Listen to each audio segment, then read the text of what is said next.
Well, May 23rd. Now, you may not know this, and you would be forgiven for not knowing this because it's kind of, at this point, lost to the depths of history, of pop culture history. But what I will tell you is this day used to be religious for geeks, okay? This day used to be Star Wars Day, basically. It wasn't May the 4th. Lucas and Spielberg established May 23rd, 24th, 25th, not intentionally at first, as, you know, the kickoff of the summer movie season.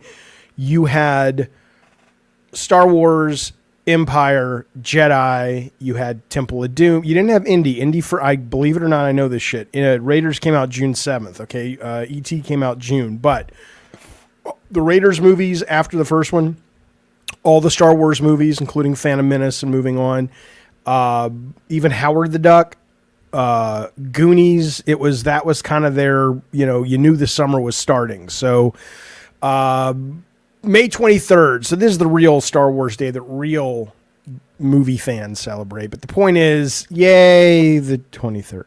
I was always so excited because school was letting out. It wasn't like it is here in California where the kids got out. It was so weird when I had kids and I learned that the kids would get out of school like June 12th. I'm like, who the fuck is going to school in June? But a lot of kids today do. But we would always get out. Memorial Day weekend was the wrap, right? It was when we finished it up. And then we, you know, I remember she's dead now. Well, my mom is dead, but this teacher was dead. 6th grade. My mom came to pull me out of my last couple of classes to go see the first showing of Return of the Jedi. And Miss Vance, who was a math teacher, which meant I didn't like her to begin with. Nice lady, I assume. Perhaps, maybe. But she got wind of it. She was not pleased at all. And, you know, my mom confronted her and she said she went into the lunchroom and Miss Vance was sitting there peeling an apple. And she was so mad, Miss Vance, that I would be taken out to see a movie. And my mom was like, her hand was just shaking as she was cutting the apple with the knife and shit. And, but my mom, for whatever reason, was like, fine, I'll keep them in school, you fucking asshole. And then she picked me up right when school ended and me and a bunch of friends, and our parents went to see Jedi. And I'll tell you one more thing. I know this isn't about video games. We'll get there in a second. It was the first time, because I was a kid that grew up in Alabama. It was the first time where I ever met a lot of people like me, right? So we were standing in line for Jedi, and there was like 50 people, and they were all super geeks and wearing geeky t-shirts and talking about movies, and we didn't have the internet back then. And so it was just like, holy shit, you mean there are other people like that? And there were, and it was delightful. And I always had hoped to get that again. And I had to come out to California to get that because, like, I was like, okay, we're going to leave school early and go see Temple of Doom. You know, like 4 people were there. Nobody was there. Nobody was there for Last Crusade. People showed up eventually to the movies later at night, but that was the only time I saw that fandom, or the first time I saw that fandom, the only time I saw it in Alabama. Anyway, the point is, welcome to Gabbin' Games for the 23rd of May, Star Wars Day. I appreciate you being here. Looking forward to shooting the shit with you guys about the video games. I will tell you that somebody just in the chat said, who was that? It's like, oh, it's Kyle. Kyle says it's not the teacher's business what a parent's doing with their kids. Yeah, I don't think my mom was sitting there going, oh no, we have to convince Miss Vance that this is okay. My mom could have totally taken me out, but I guess she just, I don't know, she didn't want to rock the boat. I don't fucking know. Jaffe, I was going to berate you again for having the wrong notification on Twitch, but Bandai Namco had the same problem. It's not a problem. It's just, I go through StreamYard and I don't change it all the time, and sorry about that. But if I'm streaming, it means just I'm streaming. That's what it should say. All right, fellas. Nice to see everybody. I did not, Jojo D. Jojo D said he loved the Beetlejuice trailer. I'm excited for Beetlejuice because I like the first movie a lot. I like Tim Burton. I like all the actors and actresses in it, but I do not think that was a great trailer. I thought it was just kind of like, you know, if you don't have nostalgia for Beetlejuice, I would be stunned if anybody watches that and says, "Oh my God, I can't wait to fucking see that." I think most people are just kind of like, all right, you know, my kids might want to see it because Jenna Ortega or whatever. Do I like the Beatles? No, I don't dislike the Beatles, Bill Bones, but I'm wise enough that I can respect the contributions that the Beatles made to pop culture, but I don't. No, I like Hey Jude and, you know, Help and Yellow Submarine. I mean, I like their music when it's on, the, you know, and I like their lore as a band, but I'm not enough of a music aficionado to really appreciate what they brought. And I'm too young to have been there when they were bringing it and it was brand new. Here's what I'll tell you about the Beatles that was really interesting to me as it relates to games. I was at some E3 in the audience, and I guess it was whoever had Rock Band. It wasn't Activision with Guitar Hero, so I think it was EA. And the executives came out, and these guys were pleased as punch. They thought they were going to bring the fucking house down with their announcement that they had Rock Band, the Beatles. And I was just kind of going, cool, I guess. But that was like their big reveal. Like we were all supposed to go, oh my fucking God, are you shitting me? You know, and it was just like, okay, the Beatles. I guess there's a few songs but I'm not going to run out and buy Rock Band just because I can play some fucking Beatles music, you know? I think in that generation, you know, at that point, it probably should have been, if they really wanted to move units, it should have been, I don't know who was big back then, like late 90s, early 2000s, like MCR, My Chemical Romance maybe, but not the Beatles. But, you know, it is what it is. The Beatles Rock Band game was not so hot to trot, I agree, says Bill.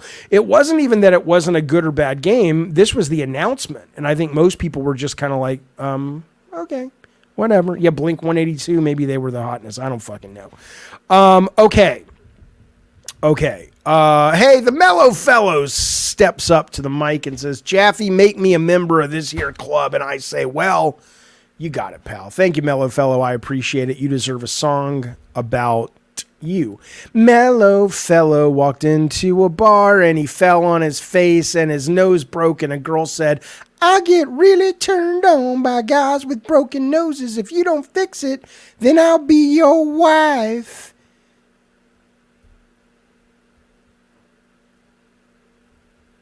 Mellow Yellow, thank you for the contribution and the joining of the Diet Soda Soldiers, buddy. It's good to have you here. I appreciate it. Thank you, sir. All right, let us move forward. When do you get my review of Hellblade 2? I mean, I like it. I played it. I haven't finished it. I think I'm probably halfway through it, given that it's so short.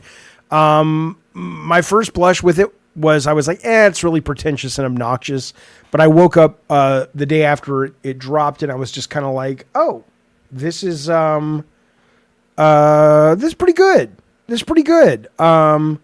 I dig it very, very much. And I might finish it. We'll see. But I like it.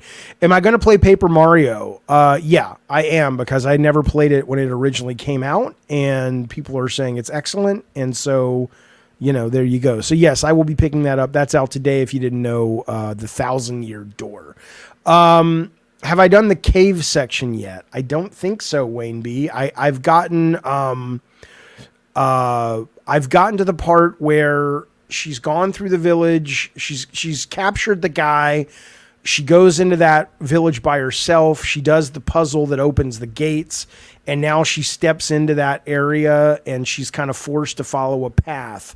I don't know where that is as it relates to the cave section, but I'm enjoying it. It's good. It's not a bad game. It looks amazing. It's interesting.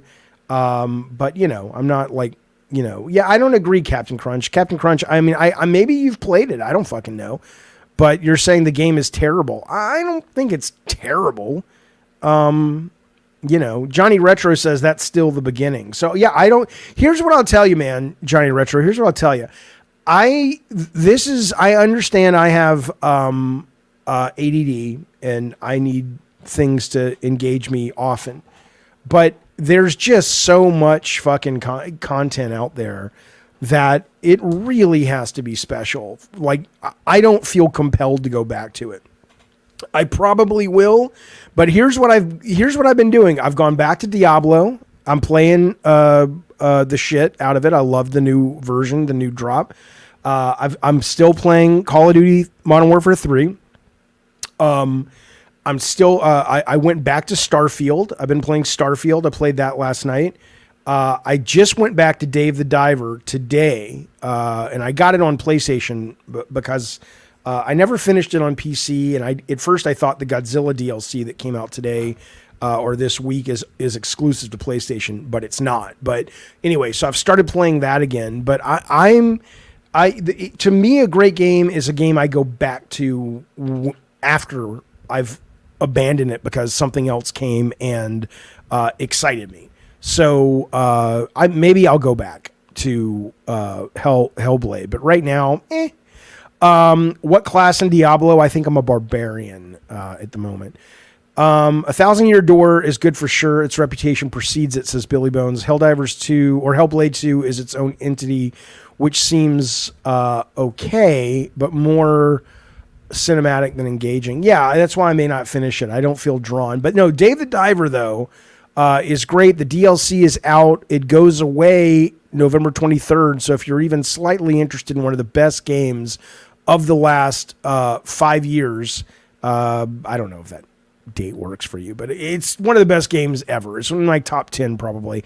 Get that. There's also the Dredge DLC, which is also free. And you can, I don't know if that's on a time limit or not, but that's for Dave the Diver as well. So if you haven't given Dave the Diver a chance, it's on PS Plus right now. It is just delightful. PG says, what do you mean it goes away? I mean that they're pulling it. For some reason, it's a limited DLC. Maybe it means it won't be free, or it means it will go away. My guess is it will go away because it's a licensing issue with Godzilla. Dave the Diver, I don't know when that will go away from PS Plus game collection, but the DLC they're saying will go away. Yeah, they pull it.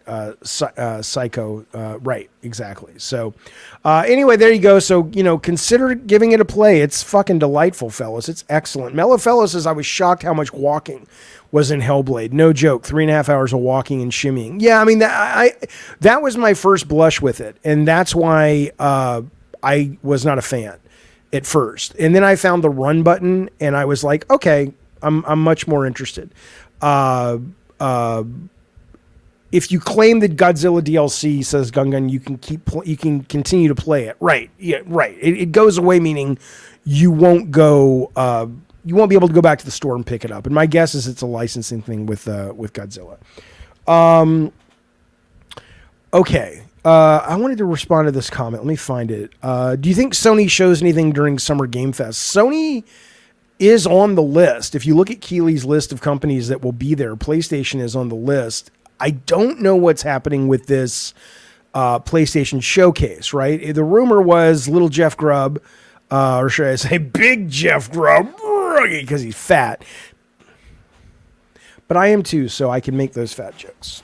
My fat brethren. But I'm on Ozempic, so not for long. Maybe. Point, though, is that he says, no, there's still a PlayStation showcase coming in May. Well, May's about to wrap up, pal. There was the thing that happened today or yesterday, the 23rd, Sony in general, where they talked about all of their plans for music and movies and games. And we'll talk about a little bit of news that came out of that, not much. The only real game stuff was they talked about the India experiment of just incubated games with India developers, and 5 of them are going to be, they put a spotlight on. But short of that and a couple of the things that Assad, who runs PlayStation Productions, mentioned, which we will talk about in a second, there really wasn't much there. So I do hope there is something from PlayStation this summer. I hope Grubb is right, and that there is a actual announcement, showcase, whatever. But Keighley has put it on his advertisement as, hey, watch the Game Awards, or not the Game Awards, but the Summer Showcase, Summer Game Fest, whatever. And in that, here's the list, and Sony was on that list. So, we'll see. What do I think about the, fuck you, CR3D, you idiot. Or you could go to a gym, lazy ass. You know what I'm so tired of? I'm so tired of people who say shit out their butthole and they don't know anything. You don't know anything. You don't understand, and yet you still feel compelled to express your idiocy to the world. It is your right. I support your right. I support the First Amendment. No one should shut you down for it, but my God, people certainly should tell you to shut the fuck up. But I love you. Okay. The DLC. Well, I got to ask you guys about this DLC real quick. The DLC of Elden Ring, and I'm so glad that you guys fucking said something to me, because I have not finished Elden Ring yet. I am pretty close to the end, and I keep meaning to finish it. And at first I was going, hey, I need to finish it quickly. And then people are like, no, don't finish it, because if you finish it, then you've got to play it again or something, and kill a blood boss or some such shit. And I'm just kind of like, wait, what? I hope they explain all of this shit, because I didn't know that. So I need to figure out what exactly is happening. Addie Pie says it'll be garbage. $40 for DLC is shameful. Well, wait a minute. What I understand is that the DLC for Elden Ring, the map is almost as big as the normal game. So it's not like it's going to be a tiny little thing. Yes, Secrectum says it's a whole game size. Yeah, no, I'm excited for it. But yeah, okay. So apparently you don't go to New Game Plus and you should be able to access it right away. Okay. All right. And no, CR3D says, I swear he only responds to me when I make a slight jab. I respond to people who either obviously pay, but I also respond to people who offer up something I can do something with. You have to understand, when you do a live show like this, and it's hard. It's not hard like I'm complaining. I love it. But it's like you got to find a trapeze to jump to, right? When you're starting to go, people are getting bored of me talking about going to Return of the Jedi. Oh, thank God somebody said something interesting. I've got topics, but the shows are better when they don't feel like it's topic time, when it just feels like it's fluid and organic. And so if you say something interesting, CR3D, that's not a jab, although I can do a lot with the jab, then I'll be there for you, pal. For example, Last Action Hero, he doesn't say anything other than LOL, but his icon catches my eye because it was one of the first video games I tested as a tester at Sony ImageSoft, and I am reading a great book right now called Last Action Heroes, all about the Schwarzeneggers and Stallones, and I'm at the chapter now on Steven Seagal, and I was never a big Seagal guy. I saw the thing where he was on the train, the Under Siege thing. I don't know if I think I saw Above the Law, but that motherfucker was crazy from the get-go. And so Last Action Hero got my attention because of his avatar. And I want to go back and watch a lot of these movies now. I haven't seen Predator since the theater. I haven't seen Rambo 2 since the theater. I haven't seen Last Action Hero since the theater. But I remember, as I'm reading this book, I'm like, these hold up. These are pretty good. It's pretty good motion picture shows. So, that's why. That's why. Okay. Okay.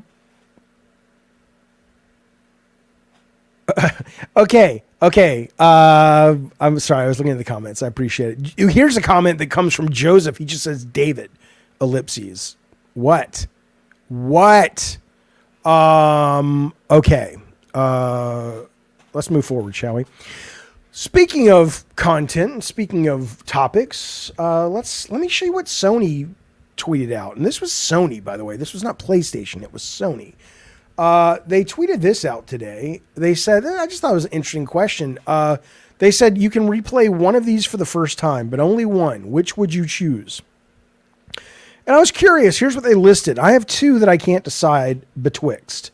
They said Spider-Man 2, which was weird they put 2 in there, but fine, not 1. Horizon Forbidden West, Ghost Tsushima Director's Cut, God of War Ragnarok, Returnal, Ratchet, Rift Apart, Demon's Souls, Last of Us Part 1, and Final Fantasy 16. Now, 3 of my favorite games of all time are on this list. Demon's Souls, the remake, I never played the original, Returnal, and Ghost Tsushima. If I could go back and play one of these for the first time, and I mean, Ratchet is the best 3D platformer I've ever played, Rift Apart. So, because it's so much, I've already played that kind of game, and it's just an execution piece in terms of it's brilliantly executed. That one doesn't really give me the angst of that one doesn't go on my list. I guess I would probably say Demon's Souls would be the one, because it was the first experience I had ever really had with a Souls game. I had it with Bloodborne, but at that point I had approached Bloodborne as just an action game, and I was getting my ass handed to me, and I didn't understand it. And when I played Demon's Souls, I streamed it, and I had a bunch of people in the chat, ushering me into manhood that is Demon's Souls. Or the Souls genre. And I just fucking absolutely fell in love with the genre, even though I'm terrible at it. So I would probably say Demon's Souls because it was revelatory. I think Ghost Tsushima is probably my favorite game on the list, but it wasn't, it was just wonderful. But I had played games like that before. Returnal I love, but it's just a little bit too hard. But I did beat Bloodborne. Yes, Addy Pie, I did. Ragnarok for Boogster. Yeah, I mean, if the original Ragnarok or if the original God of War 2018 was on here, I still wouldn't pick that, but it would be closer. But no, I did not care for that game. I just didn't. I played the whole demo of Final Fantasy 16. Didn't care for that. I hate Horizon. I think it's a terrible series. But anyway, that was a fun little question that they brought up. Makes you wonder. They have had some really good games on there. What do I think about games right now in terms of Jaffe? Would you say that gaming, says Foolish Duke, is better than ever recently? Oh, 100%. If you strip off the nostalgia goggles, which you have to do if you take the medium seriously, and you really just look, I'm not saying there weren't great games in the past. Of course there were, but absolutely 100%. I think if you look from the AAA, if you're into that, down to the one-man, one-woman band, itch.io indie shit, we are in a golden time of video games. Absolutely. 100%. So anyway, that's what they were asking. And speaking of that, by the way, speaking of a golden age, I mean, I was there, man, at the very fucking beginning. And I can tell you that, like, today's announcement that Atari is now buying Intellivision, I thought was pretty cool. Now, I don't think it's going to move the needle or anything. I mean, I think it probably means that, like, Digital Eclipse, who did that great Atari 50th anniversary game, will do something with Intellivision. There were some Intellivision games that I desperately wanted to play as a kid that my buddy had an Intellivision, but we didn't get on Atari. One was called Microsurgeon, which was pretty much like you go into the body and you... in fact, when they brought me over to Amico and it was such a weird thing. And I like Tommy. I'm not one of these Tommy haters at all, but Tommy didn't really know what he was asking me, because he brought me in and said, "Hey, what do you think about being creative director at Amico?" And what I thought that meant was, okay, I would be having kind of a very hands-on with all the games, and maybe I could focus on a couple. And I was very much into, I want to do a remake of Microsurgeon. That would be so fucking cool. I have ideas for that, blah, blah, blah. But then Tommy makes it clear, he's like, I'm going to be involved in every game at a design level. And I'm like, well, why do you need me? And I was like, yeah, I'm not interested then. I mean, I'm glad I didn't join up, because it ended up, having a lot of challenges, and, it would have been a lot of time spent away from other things that would have actually happened, like doing the stream. But I feel for Tommy. I think he gets a bad rap when it comes to this. I'm a fan of the guy. But yeah, it was really fun to go down there and see all the legacy stuff and all the old Intellivision stuff. But I don't look back at those games like, oh, those were the days, you know. But I do know that a lot of people do still look back at SNES and NES, and I just got to say that's nostalgic. Games are great right now, man. Games are better than they've ever been across the budgetary spectrum. Listen to this, though. You're not wrong. Here's one. CR3D says, other than Sony and a few Eastern European teams, Western devs are terrible. I don't know if I agree with that, but I will tell you what the fuck is happening in Poland right now. Every great thing lately is coming from Poland. All these teams, starting with, I know it's terrible to work at Techland. They say it's one of the worst places to work in video games, but the Dying Light series, and obviously The Witcher and CD Projekt Red, and then Activision just opened up a new company there. I work with the movie games folks. They're there. But I wonder what the fuck is in the water there. Maybe they're just like, look, Putin's going to invade any minute. So we just need to fucking get some shit made before, you know, we fall under the Putin regime. I don't know what it is. But anyway. Okay. I understand labor is cheap there, Ravnos, but I'm saying that it may be cheap, but it's also very, very good. It's not just cheap, but it's Disco Elysium was from there. Frostpunk was from there. They just seem to do a lot of really interesting, deep stuff. Last Action Hero says it's because it's cheap with good English and education. I'm sure that's part of it, but like I said, they genuinely seem to really get games, especially deeper PC games. If you love cinematics and narrative games, those are good, but if gameplay is long, games are worse. Aquastorm, I just don't agree with you. I mean, I'm not a big narrative cinematic guy. I mean, if you play Indica that just came out, if you play Dave the Diver, if you play, there's all kinds of crazy ass subgenres of shooters, what's the crazy adrenaline? Well, the one that just came out was Mad Mullet Jack and shit. The gameplay's super strong right now, just not in the AAA space. I say this all the time. Okay. Crow Country, Eddie T says is awesome. I like it. I need to finish it. If I get into modes where I'm really into it, and then something, I'll probably go back and play it some more.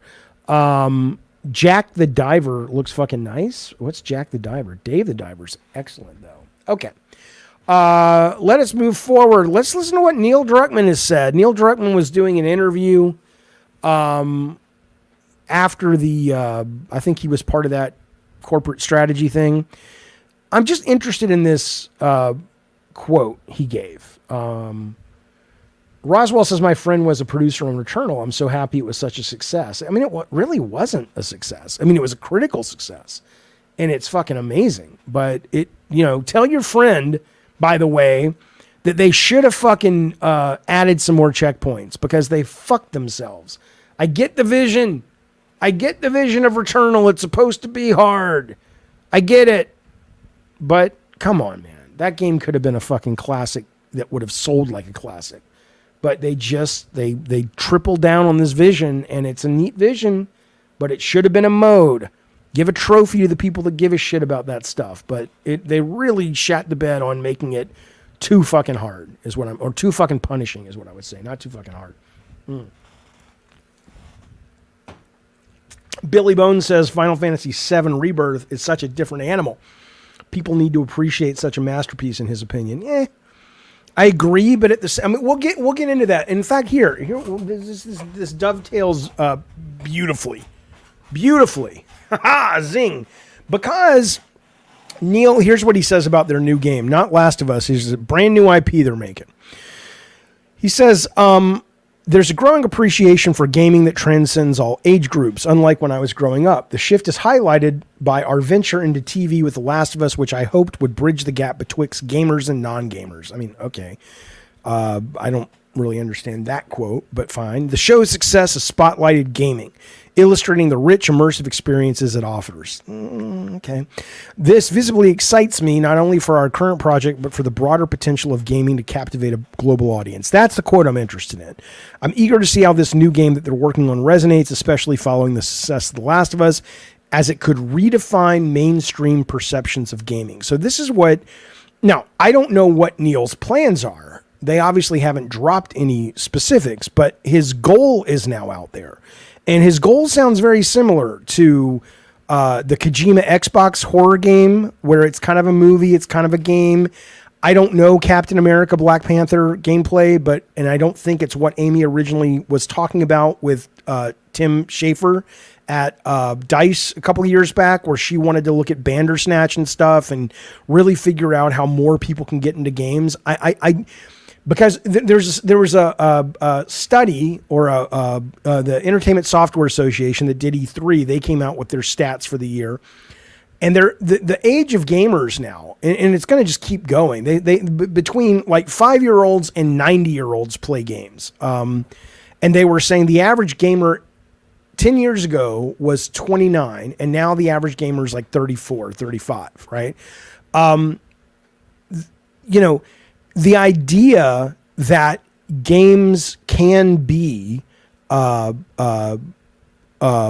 more successful in reaching a lot more people, I think is not lost on, certainly not the big companies that go, look, we have to raise the ceiling of this because we can't make any money if we don't grow the console audience. But there was also a study that came out that said that, well, you can see this on IGN, that said that the biggest genre that has pancaked in the last 10 years or 9 years, they've done a study every year of the types of gamers there are gamers that gravitate towards strategy games.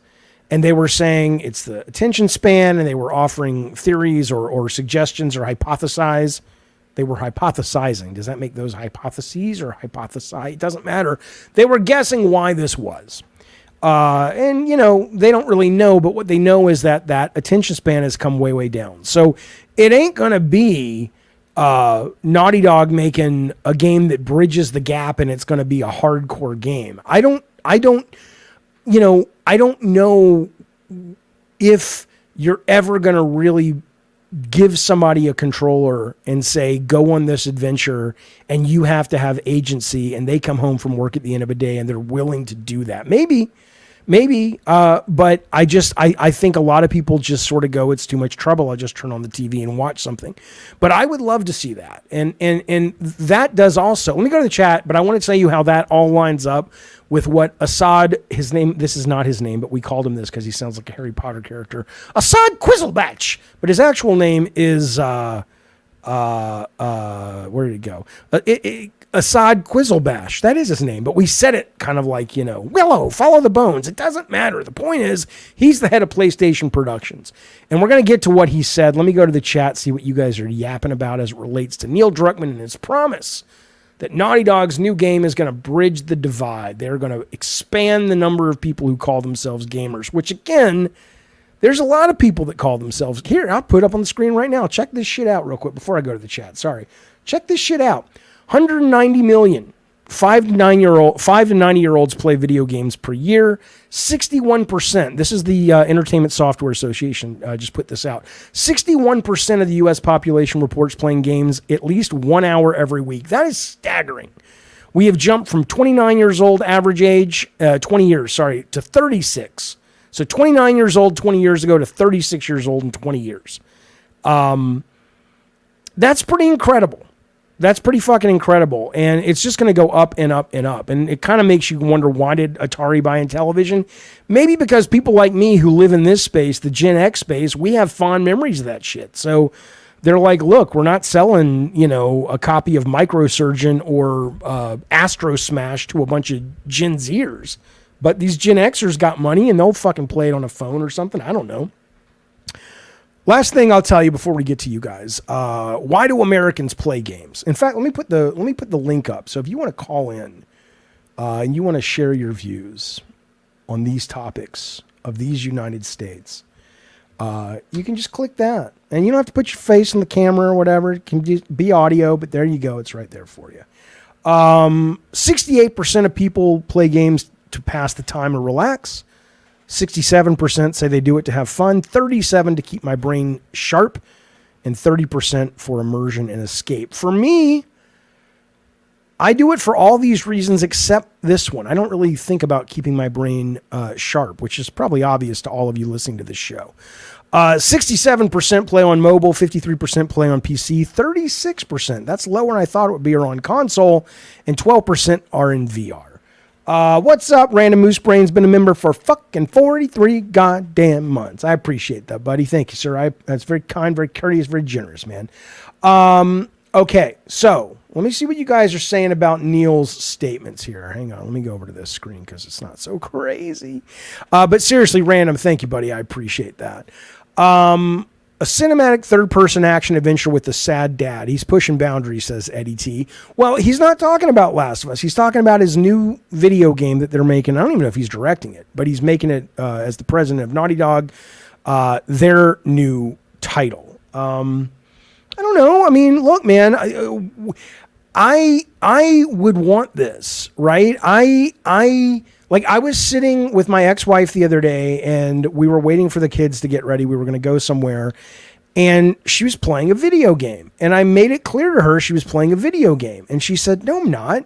And I said, dude, you're playing fucking solitaire on your phone. She's like, oh yeah, I guess this is a video game, right? I think interactivity is engaging for everyone. Digital interactivity is engaging for everyone. I just think that, I think we're going to look back and go, it is ridiculous that we have not found a way to bring more people into the fold. And every time people try, a lot of the core gamers get all gatekeepy and shit, and start trying to make it so it's like, oh, we don't want those simple games. But it's like, look, those aren't going to go. Your hardcore games will always be there in the indie space, but this shit costs a lot of money. I'm going to bring in, I don't know how to say this guy's name, but I'll bring him in anyway. What's up, pal? How you doing? What up, David? How you doing? I'm doing great. How do I say your name? Vimage? Volnade. Okay, I'm just going to call you Mage. What's up? What do you want to talk about, buddy? Well, I guess stay on topic with the reason why everybody plays games, yeah, and everything on that.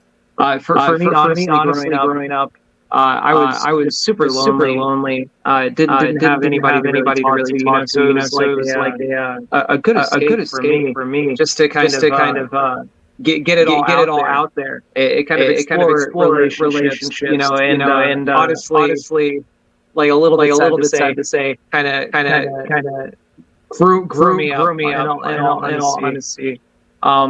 Did you play a lot of online growing up, and that's how you connected with people, or it was more single player stuff? It was more single player stuff. I definitely love a more narrative driven experience, like even movie type games, like Metal Gear Solid, Detroit Become Human. Anything with like a really solid, good narrative. That's more of my type of games. Also, love God of War 1 and 2. Cool. Those are my favorites, man. I would love a return to a more mature Kratos, a more brutal right. Kratos. I know what you mean. Yeah, more R-rated, extra. I'd love to see that. But so when you say you grew up lonely and games were there for you, what eventually occurred that made you say, I'm not going to be that guy anymore? I mean, or maybe you're like, no, dude, I'm still fucking lonely as shit. I mean, what was the, I'm very curious about that because it sounds like that was a past tense thing. Yeah, definitely. I see more, real connections now. Honestly, like older. I'm 35 years old. So now I kind of see the walls and I can see how games are made. I've experienced these things. So it's kind of lost a little bit of its magic, but I still keep up with the industry. I love everything about it. So super passionate about it. But I'll be honest with you, man. Just relationships in general. I had a kid. Yeah. I had a girl absolutely break my heart. Focus on working out, just trying to better myself. Everything like that. How deep did you dig the grave in the backyard to bury her body in when you killed her? Was it because 6 feet a dog can get down there, right? So you had to probably. Did it was rough, bro. I'm not gonna lie. We were serving tables at a restaurant together. And me and my woman, and we were kind of falling apart. And so after that, I thought I was gonna go into the arms of this other girl, and she fucked five other guys on staff. And yeah, that totally like changed me, bro. Right? So it was like honestly the first time I fell in love. Didn't even really love like my kid's mother. Is she the one you had the kid with?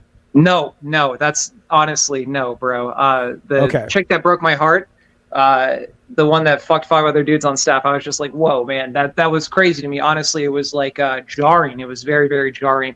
And that probably honestly like shook me the fuck up, because I don't even like play games very much anymore, but I keep up with all this shit. I still have all the consoles. I got a PS5, I got an Xbox Series X, Nintendo Switch. So what you how often do you game then if you have all those but you don't play that much anymore?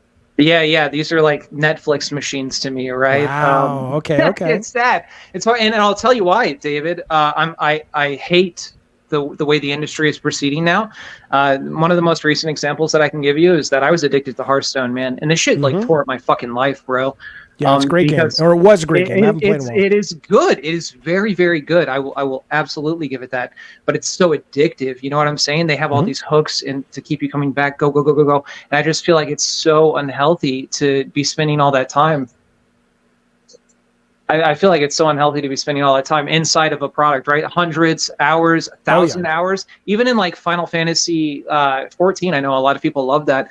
I honestly hate to see so many people invested, in one singular game over 1,000 hours. 2,000 hours. I struggle with that because I know exactly what you mean, and I know that sort of towing the line is saying touch grass and get outside and meet a girl and get a job, and there is a narrative of what people are supposed to want, and on one hand I think there's a lot of logic in that and there's a lot of truth in that.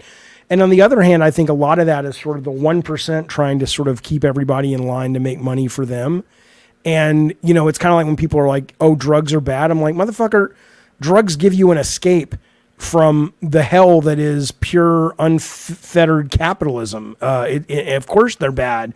You're told they're bad, but they're actually there to give you a little bit of a break from the nonsense. So I'm kind of torn on sort of where I come down on that, but at least they were there for you when you needed them. Do you play games with your kid? He loves Roblox so much. Yeah. And Roblox is really cool, bro. Honestly, I was really surprised. They like, have all these Sonic games in there. You look at games in Roblox and you're like, how is this even made inside of this engine? You know what I'm saying? Like it's honestly really, really shocking. So we don't have the same taste, you know what I'm saying? But like honestly, how old's your kid? He's 9. He just turned 9. Oh, he's the perfect age for that shit. You should play with him. He's just getting into some more serious games, I'd say. So like Pikmin 4, you know what I'm saying? Yeah, great game. Pikmin. It is. Yeah. It's very, very good. Yeah, honestly, I was a little bit let down by 3. I feel like they simplified too much. Even 4, but they added so much content in 4. Right. So all right, well, cool. Well, I appreciate you sharing your story. Thank you for that. And I still game with one of my kids. We play online, but as he gets older, hang in there with him on that stuff. It's a lot of fucking fun.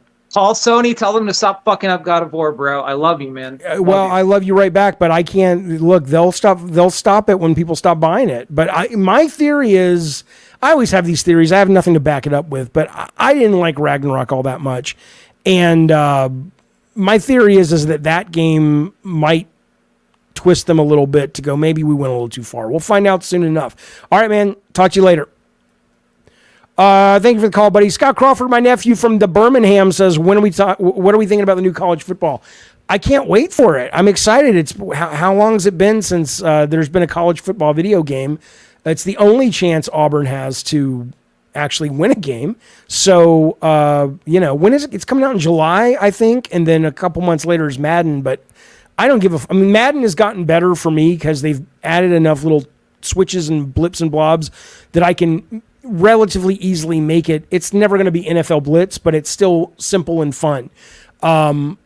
and not a sim. And so I'm hoping that comes with the college football stuff. But yeah, no, I'm absolutely looking forward to that game. The college NCAA, absolutely 100%. And so yeah, we should play.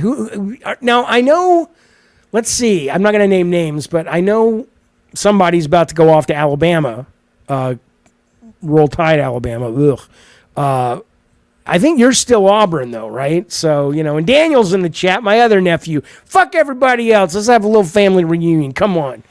Yeah, you and Scott are both in the chat. You goddamn right. Daniel, are you going to get the football game? We should all play the football game. I keep wondering why, and maybe this exists. I have no idea, but maybe this exists, that why aren't there multiplayer sports games, and there may very well be, that allow you to play with positions, right? So it's like, okay, if I was playing with Scott and Daniel, Scott, you'd be the quarterback, I'll be the running back. Daniel, you could be like Taylor Swift up. I don't know. What is her dude? Is he a running back? I don't fucking know. But why can't you just, or in baseball games, why can't it's like, look, I'm playing center field. That's it. That's it. I like how Everett comes into the chat and says Auburn is ass. You think? You think I'm going to defend Auburn as a good football team? Are you out of your goddamn mind? I love them, but I love them in the same way that, Tina Turner on some level loved Ike Turner. He was horrible to her. He beat the shit out of her. He should have been in jail. But for some reason, she loved his dumb ass. Auburn is my Ike Turner, sir. That's what I would fucking say. Andreas, good to see you, buddy. He says, here's some ducats, you old Uncle Jaffe. You can take care of the kids to have an ice cream. Well, I appreciate it. We're going to need a lot more ducats than that. Have you seen the price of ice cream? But thank you, though. Seriously, Andreas, I appreciate the support, man. Okay, Bukaki says you can do that in the NHL games. Okay, why only the NHL? Why can't you do it in other fucking video games? That's weird, man. But, Hairband Guy says Eternal needs to get with the times. I've played the guy who just called in. I've played every God of War. Ragnarok's the best. I don't miss the button mashing from the older ones. Storytelling has matured. They eliminated loads. Combat is deep and thoughtful. Graphics scored. Look, Ragnarok probably had the best level design puzzles of any of the God of Wars. The production value of Ragnarok was amazing. The sound, the performance, the graphics. It just was a sluggish, pretentious, sniffing its own fucking farts video game. And I didn't like it. So no. Okay. Bill Barnes agrees with you, though. Bill Bones, sorry. There's only 6 players on the ice for each team, says Bukaki. That's why they can probably do it. Okay, well, that's cool, I suppose. All right, let me bring in Kevin. One moment, Kevin. I swear to God. There's the button I'm looking for. Hello? All right. Yeah, what's up, man? Hey. How are you? Hey, dude, I'm doing good. This is cool. Good. I love your show, David. So thank you, man, for having me. Yeah. Thanks for being here. I had a quick question. So this is kind of a little bit different from what you were just talking about, but might tie into the whole leadership thing at these studios. But I was listening to the Kind of Funny Xcast yesterday. So it's those guys, Greg Miller, Snowbike Mike, I think is his name, and these other people, and they were reviewing Hellblade 2. And by the end of the show, it seemed like the panel was split 50-50. Half of them loved the game, thought it was great. The other half didn't think it was that great, thought it was just kind of there was no gameplay. It was kind of a tech demo. Okay. And the discussion kind of ended by them being like, well, when is Xbox getting a win? What are they doing? What do they need to do? Do they need to make, these Fortnites? Do they need to force these studios to make the big games? And to me, it kind of just reminded me of something you said about how back in the day when you were working at Sony, and I forgot that guy's name, but the head of PlayStation, Shuhei? I think was Shuhei. His name. Mm-hmm. Yeah. Yep. He would. I remember something you said where he would go in and just kind of be very blunt and direct with you when something wasn't working. And I feel like that is it's always all these Xbox influencers always trying to be what does Xbox need to do? What's that's the big question. But it's why can't leadership just have a vision and do their job? So with Hellblade 2, shouldn't Matt Booty step in and be like, hey guys, the game looks great, but gameplay is boring. Like why? Like well, okay. So so let me speak to that briefly. I appreciate the question, and let me tell me if I'm getting to the heart of what you're asking. But so I think I like Hellblade 2. But I understand the criticisms of it, and I don't think there's anything wrong. In fact, I think there's a great deal right about having a type of game like that in their portfolio. Right. Sony built a lot of their success on weird indie art games like Journey and Loco Roco and just all this shit that was like, sound shapes and stuff, right? Stuff that people adore, but were never massive fucking hits. The problem with Xbox right now is they have so few clear-cut wins that when they get a win like this, this is kind of like needs to be the appetizer before the 4-course or the 4-star Michelin meal comes. Right. But it needs to be the meal, and it's just the appetizer. And so it's hard to kind of really celebrate something like Helldivers 2 in the context of their anemic, in terms of quality, releases. Right. But I would say that, and I said this before, I said this the other day, if Avowed, which I'm very interested in after watching them deep dive, I don't know if it means it's going to be good or not. I was very interested in Redfall with the deep dive, and it turned out not to be great. But I'm interested in that. I'm very interested in indie. I love they're going to have Call of Duty. So if those 3 games show up in the fall and the Christmas season, and they are really good, all 3 of them, then I think Hellblade starts to look a little bit more like a good kind of co-star to the main stars, But right now, I understand why people would be complaining over that game. The other thing that I'll tell you is, I know developers during the Xbox One and towards the 360 end that complained about Microsoft management because they said they micromanaged. It's like they would not leave us fucking alone. And I think this sort of hands-off bullshit is an overcorrection. And because I think you're right. If Matt Booty and Phil Spencer knew what Hellblade 2 was going in, then I don't think they needed to fix anything because they knew what they were getting and they were willing to spend the money. But the fact that they were caught surprised by the quality of Redfall, right? Yeah. The fact that they looked at Starfield, which I actually like a great deal, and didn't say, okay, guys, this is really great, but, you're going to run the risk if you don't guide the player, at least at the beginning, of people getting bored. They're going to fly to a planet. They're going to walk around with nothing to do and go, this is fucking boring as shit. And that's what a lot of people's, kind of experience with that game was. So I that's where I think those guys, and maybe they just don't know games. I mean, I know Phil does, but those guys should have stepped in and said, hey, we love it. It's great. That's what Shu would have done. He would have given me a list of, 200 notes across 10 pages, 1 line each. Like, this is boring. This is fun. I didn't like this. I didn't get this. Yeah. Scott Rohde would call me at times and go, hey, I'm playing, even Drawn to Death. He's like, hey, I'm playing Bronco, this character Bronco.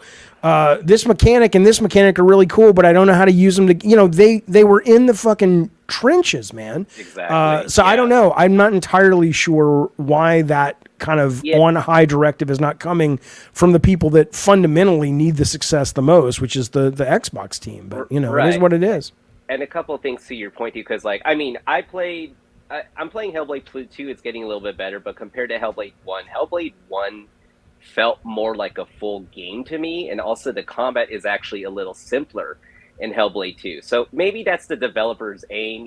It is what it is, but this also just kind of reminds me, for example, with Halo Infinite. That game was supposed to launch with the Series X and was supposed to be their flagship title. Mm-hmm. But even before the pandemic, even before the Xbox launch, there were still reports of... I had a colleague of mine that actually worked at Microsoft, and he said Microsoft never talked to 343. They just left them completely alone.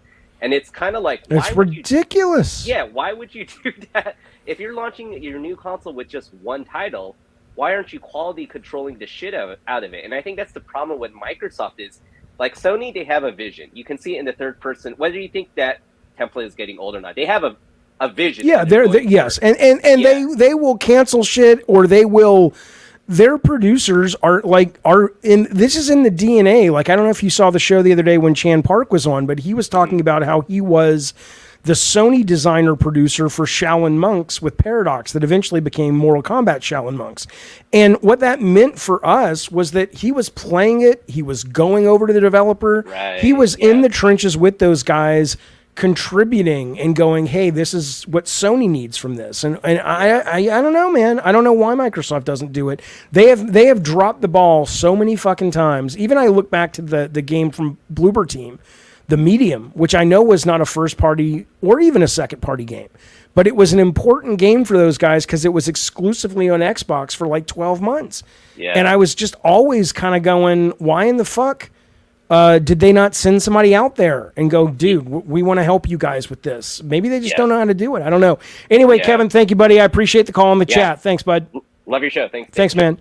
All right, listen to this, fellas. We got ourselves good Sir Anonymous Boss. And if you don't know who he's riffing on, go look up that painter.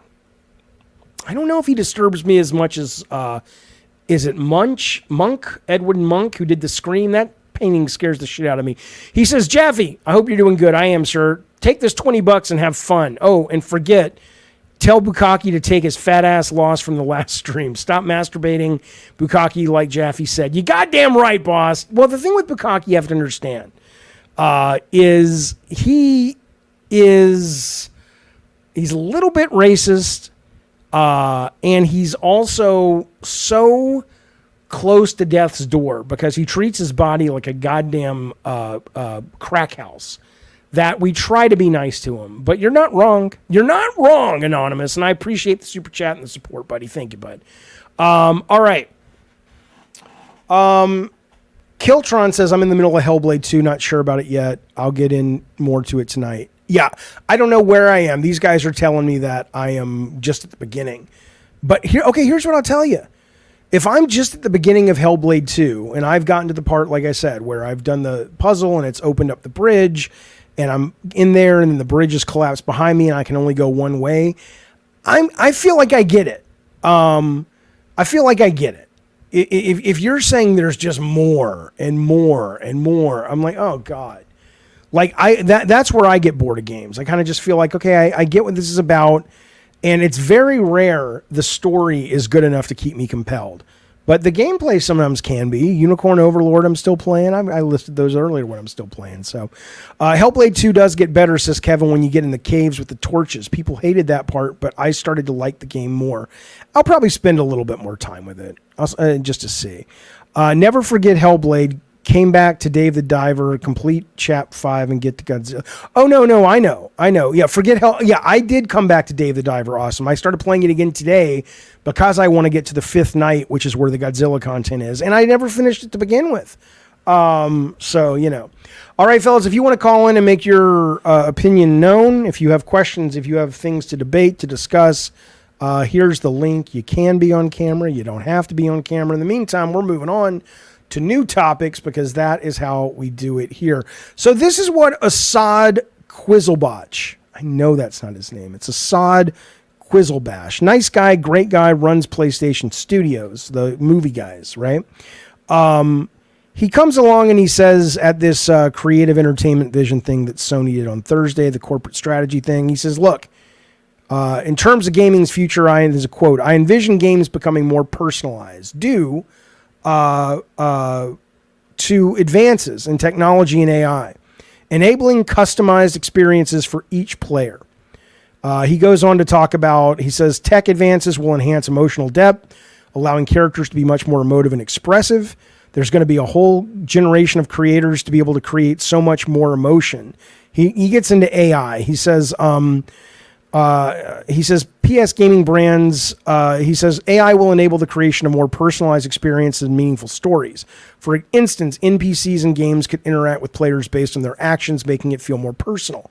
This is important for the younger Gen Z and Gen Alpha audiences who are first generations that grew up digitally and are looking for personalization across everything, as well as looking for experiences to have more meaning. Now, again, I have been beating the AI drum in a positive way for a very, very long time because I want the holodeck. And I got to say, anybody out there that considers themselves a real gamer that doesn't, unless you're like a esports guy, that doesn't want the holodeck, I would question your gamer credentials. Not that it matters, but I would question your gaming goddamn credentials, because that's exactly what AI is going to give us. And that's exactly what he's talking about. I don't know if Sony's going to be the one to do it. I don't know if we're going to be alive to really see it explode in its splendor, but we are taking the first steps down that path with this. And to complain about this, come on, man, that's ridiculous. I'm excited. I'm glad he said it.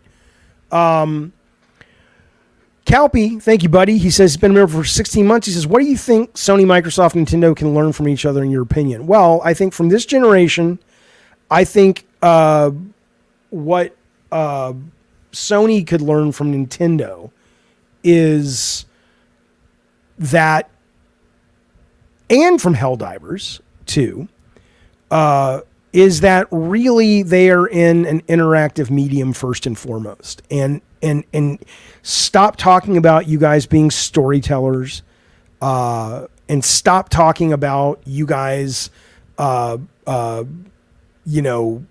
just embrace and enjoy and be proud that you make interactivity. And that's what you can learn from Nintendo, because they don't need to spend all the money that you guys spend in order to compete. They compete in the essence of the medium. With Microsoft, what the fuck could they learn? Here's what they could learn from Microsoft. They could learn that it's good to be hungry, and it's good to try shit, and it's good to shake up the apple cart from time to time. Whether you're talking about Game Pass, whatever you think of it, it was a bold initiative, and it remains such. They were the first with all the with Xbox Arcade, if you remember that, on the 360. All the crossplay stuff, all of the gamer-centric stuff, not just the crossplay stuff, but the backwards compatibility, which doesn't even feel like backwards compatibility anymore. That's, I think, what they could learn from them, is what I would say. Toxmod says, Jaffe, how can you say you like the game and yet you have all these negative but accurate things to say? It doesn't compute.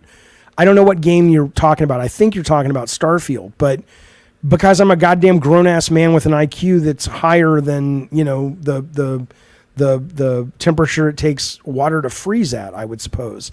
Because I love Starfield, but I can also recognize there are problems with Starfield. Drawn to Death, I love, but there are problems with it. I don't know how this is hard. You can criticize things and still love them. In fact, one could argue that the more you love something, the more you want the things that bother you about it to improve, is what I would say. I like Starfield White Cat. I adore Starfield. I think it's excellent. I just love it. I just fucking love it. I was playing it last night, man.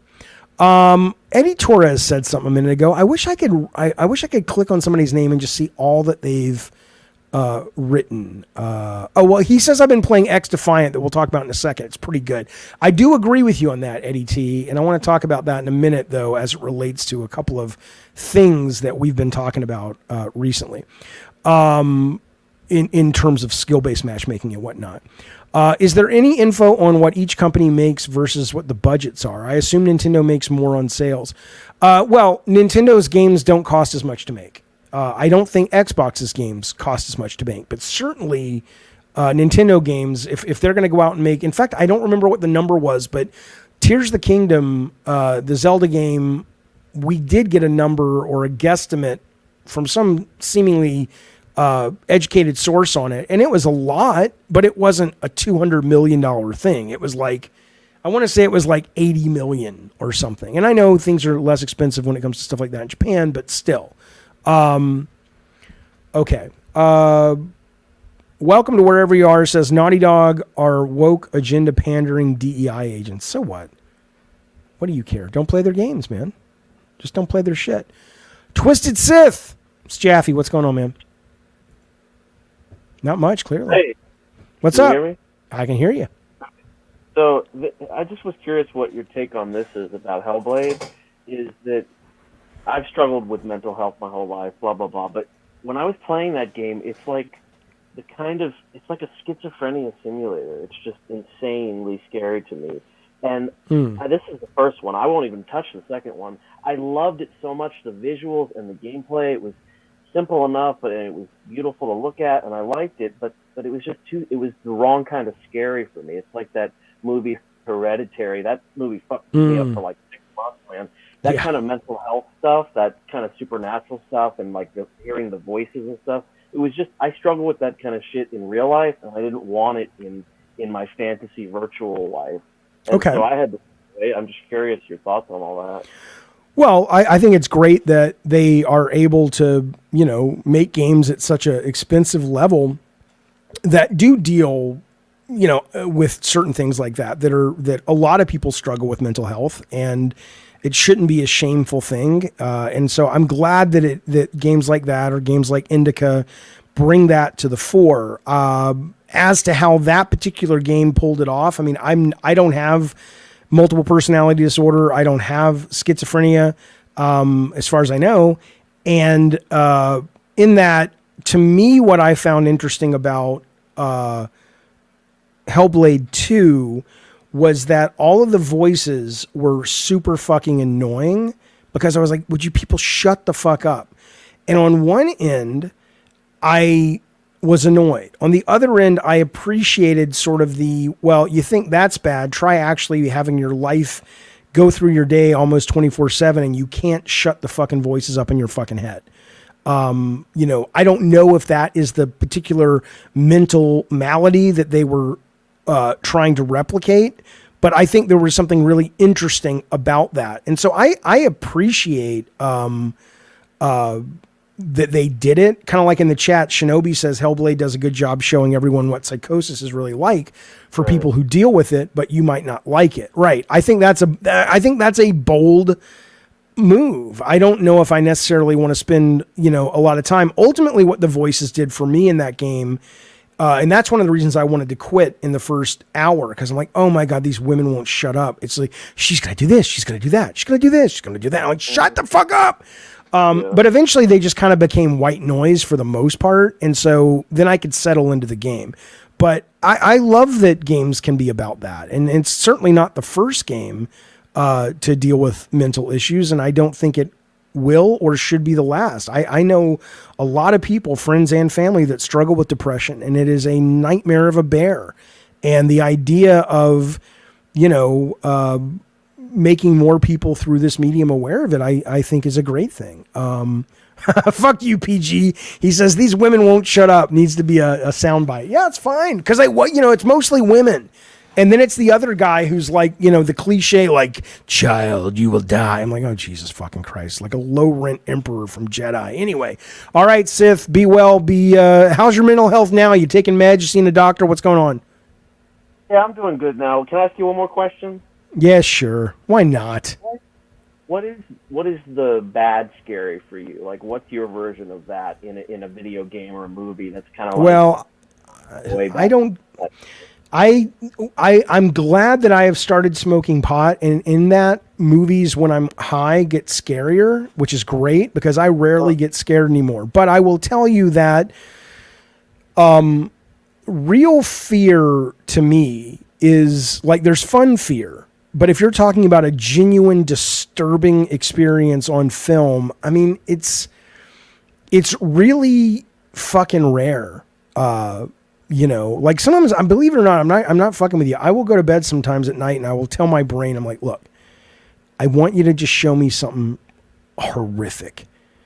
Yeah, I will, because I'm like, I like to have my buttons pushed, and I'm like, just show me something that will fucking freak me out for a couple of days. And it's, and I'm not saying that like, oh, nothing scares me. I don't mean that at all. I just mean in terms of like, I enjoy sometimes playing and looking and exploring in that darkness. And in that, I guess the average movie is a little too tame. The creepiest, I don't want to, I'm not going to say it. I'll save it for this Saturday's I Love the Weird, but the creepiest thing I've ever seen on the internet has certainly stuck in my brain. And it's not one of these execution things. I won't watch those. I don't want that in my brain. I stumbled across this totally by accident. And I'll never have it leave my brain. But it's not for this show. It's for the Saturday show. So, all right. Thank you, Sith. I'll talk to you later, buddy. Be well. All right. Bye. All right. I see you guys in the chat. I'll bring you guys in just a second. Let me get a couple more stories, and then if you guys are still there, I'll bring you in. I got a question for you guys. So the rumors, and we talked about the specifics of this. Oh, by the way, yes, Bukaki says, I think the last investor meeting, Nintendo still said their budgets are going up. Yeah, 100%. Their budgets are going up too, but where they are is not where the Sony ones are, is what I'm saying. Okay. So Resident Evil, the rumors are ramping up. We've been talking about Resident Evil 1 Remake, Resident Evil 9, blah, blah, blah. I'm excited for it. But I was watching this. I subscribe to Residents of Evil, which is one of my favorite kind of Resident Evil go-to channels for news and gameplay and all that shit. And I want to show you this because this has to be a mod, right? So I know there's the RE1 HD Remake. And obviously we've all played that, or most of us, that's this, right? We know what this is, right? But he's got footage in here that I'm assuming is just somebody maybe modded it and did an over-the-shoulder camera. Like, first off, like this, I don't know what this is from. This is from the HD remake, but some of this HD remake, even though it's fixed camera, looks so much better than the HD remake. But then some of this is over the shoulder. But like this is not in the remake, right? Isn't this just like a mod or something? Does this exist like this with Jill Valentine? I mean, what am I looking at? Basically, is what I want to know. Okay, Eddie T says it's a mod. Okay, that's what I thought, because I'm like going like this. I know what it is. That's RE4 and stuff. But when I'm seeing Jill Valentine with her beret walking around, I'm like, that's never been released, has it? Okay, so yeah, no, I just wanted to know because I was curious. And then even when you get to this stuff, some of this, like this looks better than RE. Like this is not. Look at this for a minute. This is fixed camera, but this is not the released RE1 HD, correct? Even though the camera's fixed, this is still a mod, I believe. Because even though it's not over the shoulder, I'm like, the mod doesn't look, I mean, the HD version doesn't look that good. But anyway, I was just curious and I wanted to bring it up. So it sounds like this is not out yet, and this was never out unless you get it through a mod. Okay. Gotcha. Okay. It looks great though, and I am very fucking excited. I'm very fucking excited, man. I love this series. Speaking of going back to games, I may actually go back. I've been thinking real hard about going back and finishing the second side, or the second character in RE2 Remake. I finished it with Claire, who's my girlfriend. Leave her alone. Back the fuck off. And now I want to finish it with whoever the dude was. So it's just such a great game. Such a fucking great game, man. Okay.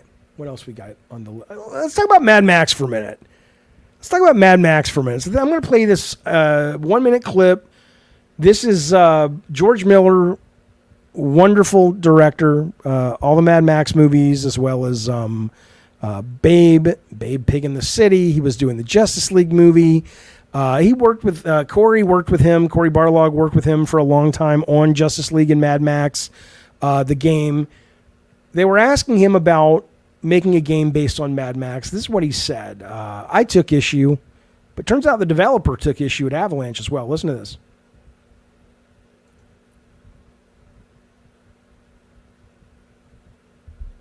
We did have a video game made. Here you go. Would you be interested in making like a video game based on, the inspiration of the new films? Well, we did have a video game made on when we did Fury Road. We've been asked for many times to do one. It wasn't as good as I wanted it to be. It wasn't in our hands. We gave all our material to a company to do it. But I'm one of those people that I'd rather not do something unless you can do it at the highest level, or at least try to make it a higher level. But I've just been speaking to Kojima here, who came all the way from Japan to talk to him. If he would take it on, but he's got so much fantastic stuff in his own head that I would never ask him. But if there's someone like that who would take it on, because I couldn't do it. I don't know anything about If there's that. any hope, please make it happen. We live in hope. We live in All hope. right, yeah. So what I think is interesting about this is, first off, if I'm Corey, I'm sitting there going, what the fuck am I, chopped liver? Because he's got a relationship with Miller. In fact, if you listen to Corey talk about one of the reasons he feels God of War 2018 was so good, or it was so well received, is that he said he went off to Australia to work with this guy on some things.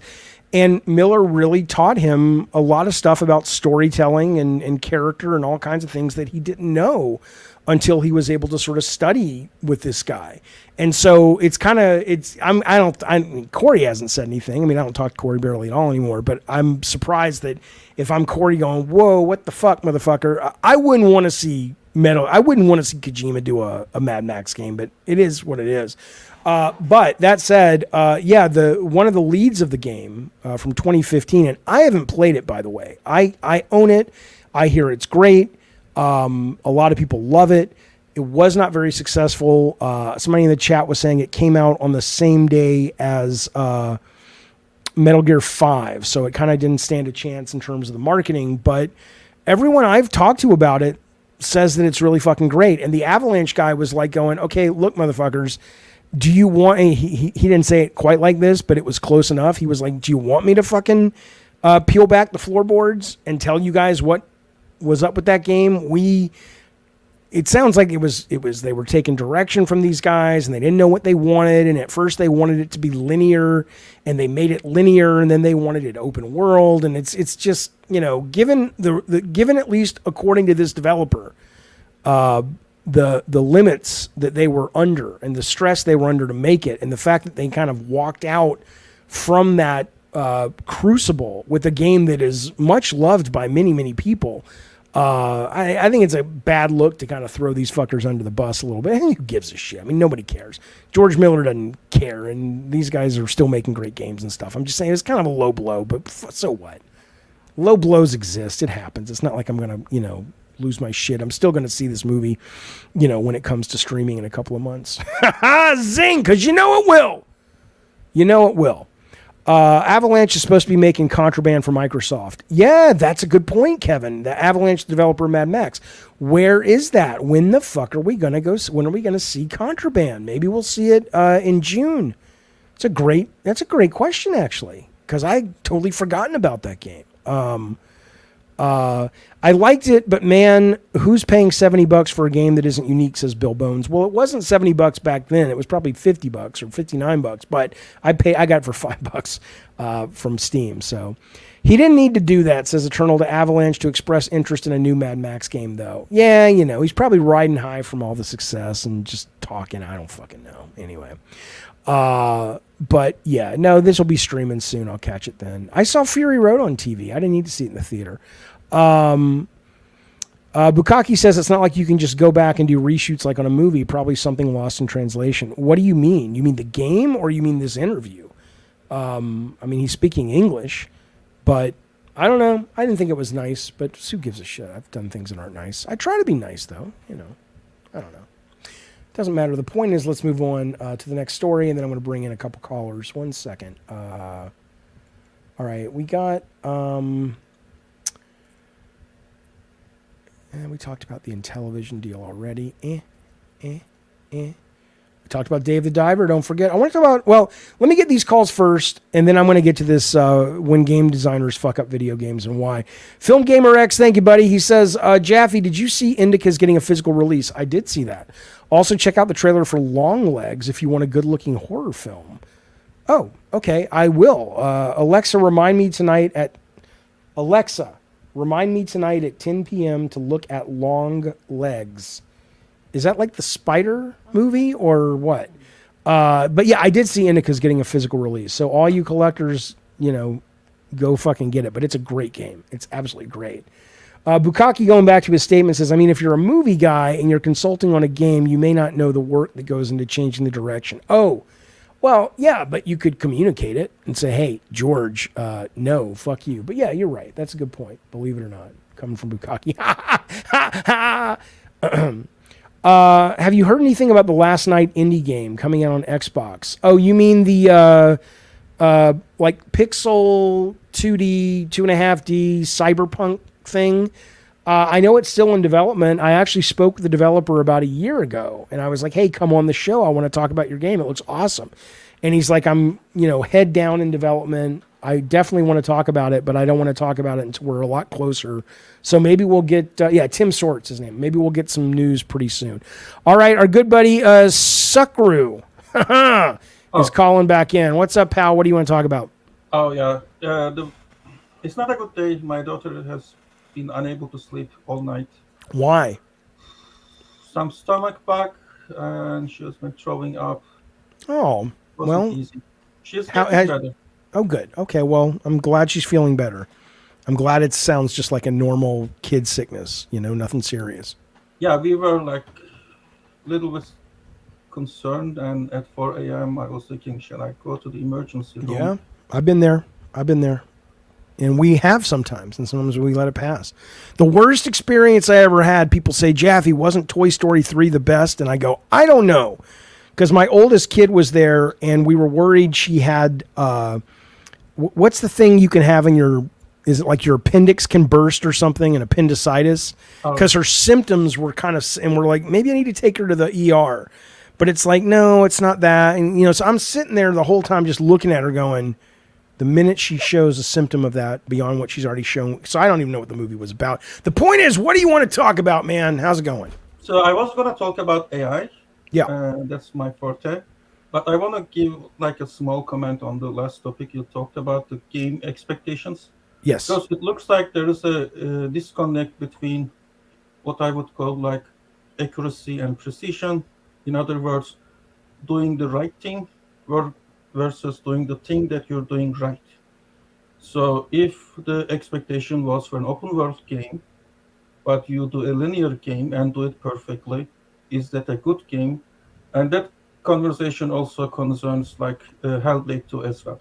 Were they doing a God of War killer, or were they small narrative story? And in that case, did they deliver or not? So that's another topic, but I want to go to AI if that's okay. Well, I mean, I think it can be a good end product. I think if you're hired to make an open world game and you make a linear game, it's not good for the people who paid you. It's like going, I paid you to build me a suburban home and you built me a log cabin. It might be a nice log cabin, but that's not what I paid for. It doesn't mean the log cabin's bad. So, I mean, I think every situation, and every situation is going to be different in terms of sort of what the end result of was it good or bad. So, I mean, I think you have to kind of, have some more details there. But as for AI, though, what do you want to talk about as it relates to AI in gaming? So there is a lot of chatter about adding like NPCs that has AI capability. This is something I thought about myself. At one point, I thought, should I make a startup that does this thing? And I ran the numbers, and it looks like with today's technology, it is not going to be possible. So AI is going to help creative developers. AI is going to help workers, and especially those in. You ran the numbers on a company that does what? That makes AI NPCs, or what? No. I ran the numbers on OpenAI's API costs. So to do what with? So if you are going to do some speech, and then you're going to say, okay, need to have a context. Like it with ChatGPT, you will say, okay, this is a vendor that sells flowers. The player is I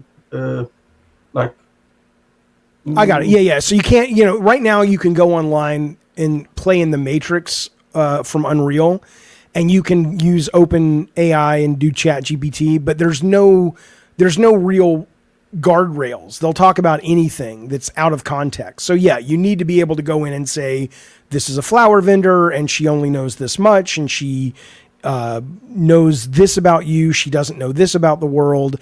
And in that, and a couple of other parameters, like, because one of the things with this AI NPC you have to be careful of is you don't want to derail the pacing of the game, where it's like, I just sat there for an hour and a half and talked to this lady. And it's like, at some point she's going to want to kind of keep the story going. But yeah, so you need that. And so you were running the numbers on the ability to create those barriers.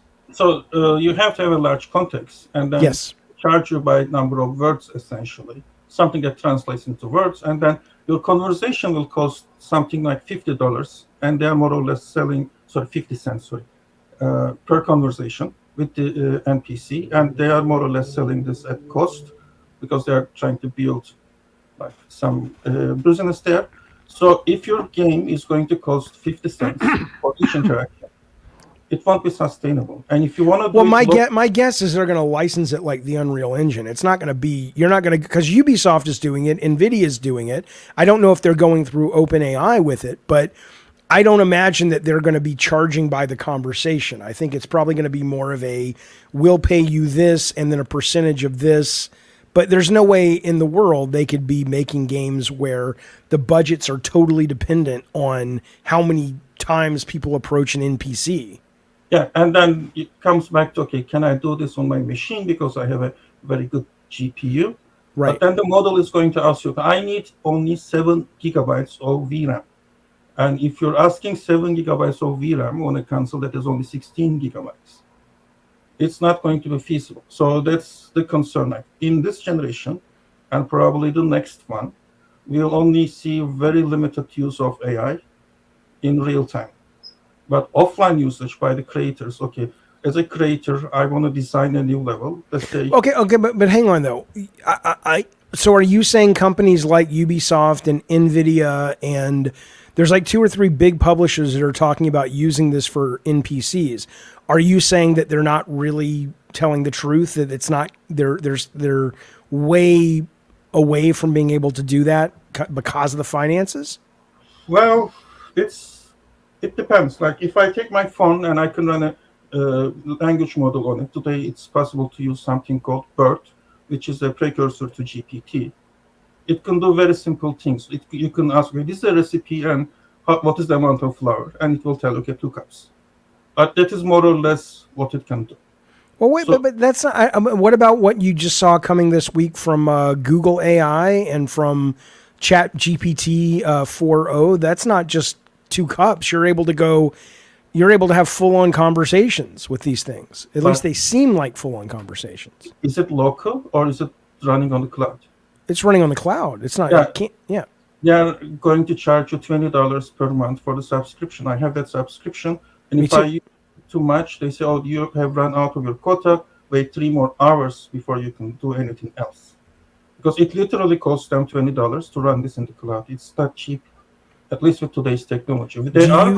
Yeah. Okay. I mean, so what? I mean, my here's my hope. My hope is that when Nvidia or Ubisoft or Sony or EA comes out and says we're doing it, that at least one of those companies has figured out a way to deal with the monetization of it. But maybe you're right. Maybe it'll be 20 years. I have no fucking clue. But it won't be 20 years. Maybe 10, maybe less. But not today and not tomorrow. Because I am sure they are heavily working on it. Because I also wanted to do a startup on this. It is just like there, but not there. You can see it in front of you.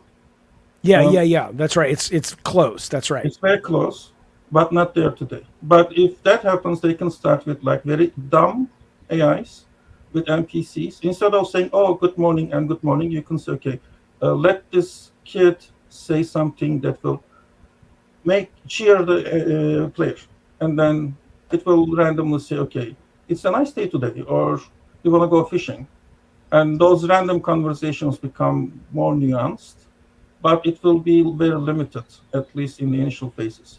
So are you calling just to sort of share that, or is there a question, or is there something you want to bring up beyond that? I mean, for me, I hear you, and I hope you're wrong, but you may not be. Okay. But I hope. I mean, I don't have the education, and I don't have the research to know if you're wrong. You may not be. What you're saying sounds very logical. I just hope you're wrong, because I want it now. I want it now. I hope I am as well, because last year when they first started ChatGPT, I said, "Oh yeah, it will take several years before something is available on my desktop." So I have a Mac now, and I can run local LLMs from Facebook. There's something called Llama, and if I put Llama on my machine, I'm able to run something at like GPT 3 quality, not quite 4. But right. Well, your Mac is running the new ChatGPT desktop. I don't have that on Windows yet, but I hear the Mac desktop from OpenAI is great, isn't it? Or you haven't played with it yet? No, I haven't done that. I'm concerned with privacy at this moment. Oh, okay. Why I'm curious. Why are you concerned with privacy? I mean, I'm not saying at a fundamental philosophical level, I understand the concern, but I always go, and I'm not one of these guys that's like, well, if you're not doing anything wrong, it shouldn't matter. No, I don't believe that. I think it's wrong, and it's a principle issue. But at the same time, I don't give a fuck. I'm like, I want to play with cool tech. So you know what? Fine. You want to snoop on my shit? Snoop on my shit, motherfucker. Send me some targeted ads for cereal you think I'll like. Meanwhile, I get to play cool video games. I know that's shitty of me. Am I going to hell? No. This is like more of, are they going to be a good conserver of my data? Probably not. Probably not. Oh, for sure. Mess it. And yeah, that's my concern. They will probably leak all my data, and it will be taken out of context.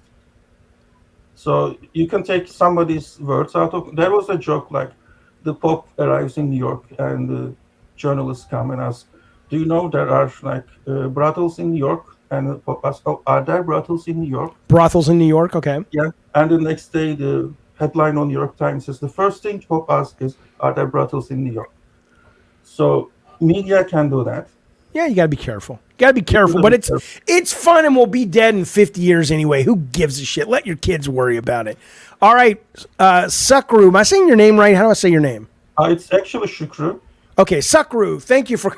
I'm fucking. I'm used to that. That's okay. I'm gonna call you Crew Cut. How about that? It's kind of cool. Maybe not. I will probably forget it. So. Me too. Use whatever. Regardless, I love it when you call in. Please call back, buddy. It's good to hear your take on this stuff. And hey, again, you're probably right, but I hope you're not, because I love this stuff. It's the coolest shit. I'm on the same page. I hope I'm right and they do it very quickly. And gotcha. It's very nice to talk to you as well. All right, man. Thanks so much. I'll talk to you soon. Thank you, buddy. All right, this is Xbot Defender. We know what we're getting into with this guy. All right, Xbot Defender, what's going on, pal? Hey, what's up, Jaffe? I just to circle back a little bit to some of the stuff that Kevin talked about earlier, and Sukru as well. Yeah. One of the things that Mike brought up yesterday on kind of funny is like what it's going to take for Xbox to get like what a quote unquote win. Right? Okay. He said, look at Ninja Theory. Xbox. Wait, I want to pause you on that though. Somebody in the chat was saying about that kind of funny thing. Yeah, that somebody snapped at Greg Miller and just sort of really laid into him. Can you talk about that? Because I like drama. What happened? Greg and Blessing, the two PlayStation guys on the panel, gave the game a 6.5, right? And then Perez, Lily, and Mike gave it an 8 and a 9. Okay. So right down the middle on console war lines, whatever. And they're criticizing it, and Mike kind of, he snaps and says, like, what's it going to take for that Ninja Theory to get a win? Xbox is criticized for years and years about like being too hands-on and like making, Lionhead make Fable Legends or whatever the hell they got canceled. And then so they let Ninja Theory make the game that they wanted to make, right? A beautiful art piece that is the best looking game of the generation. Yeah, it's a gorgeous game, no doubt. No doubt. Devil May Cry or Heavenly Sword Combat, but that's not what the game is. Why are we criticizing the game when that's not what it's supposed to be?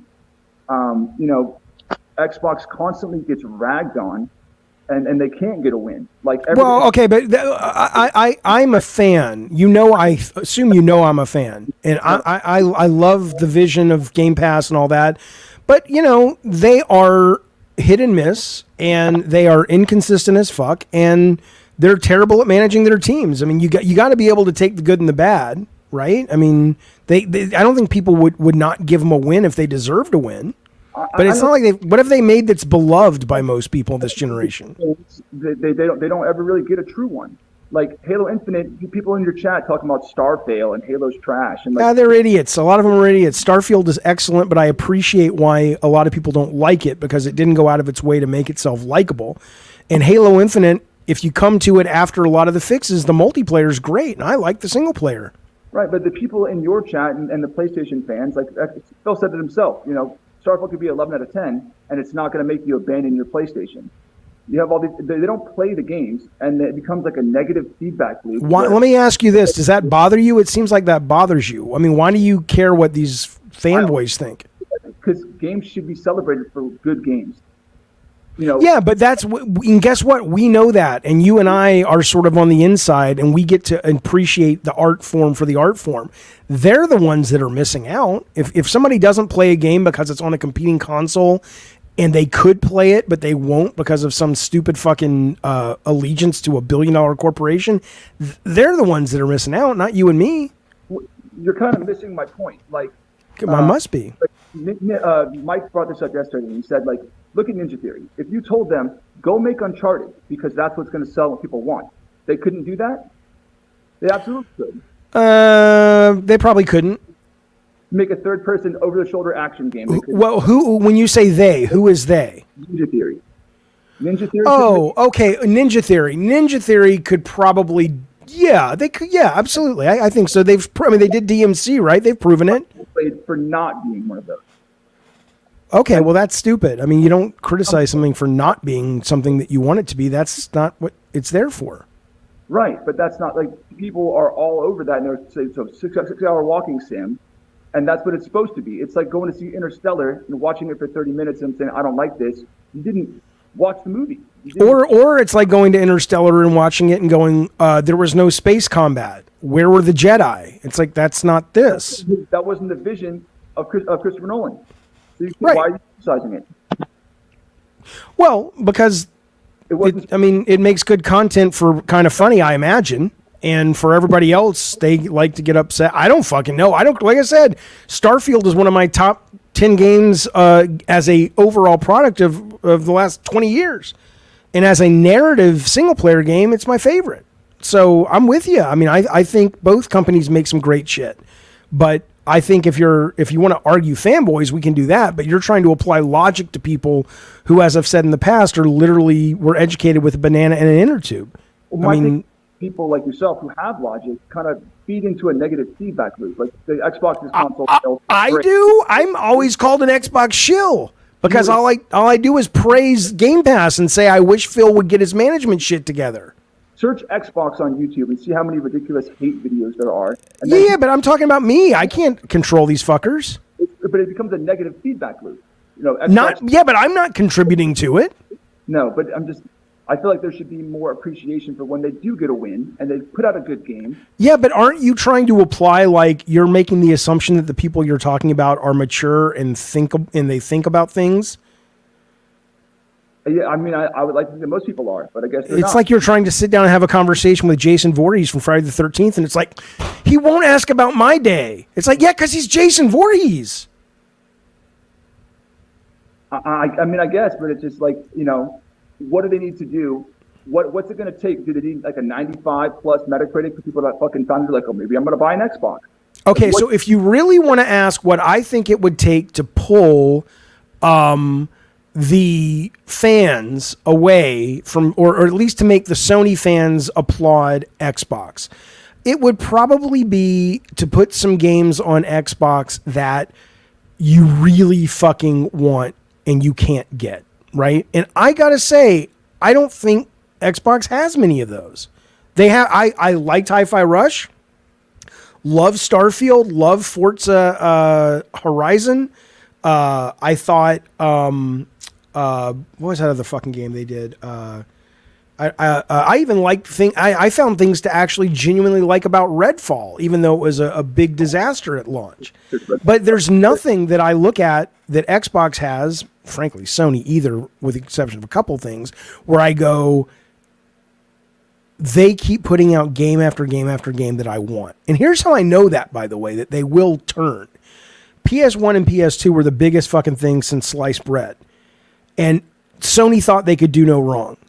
And Xbox shows up with 360 and eats their fucking lunch for most of that generation. Because the fans will go where the quality is. And what they define as quality, not just in terms of quality software, but in terms of something that's compelling to them as customers.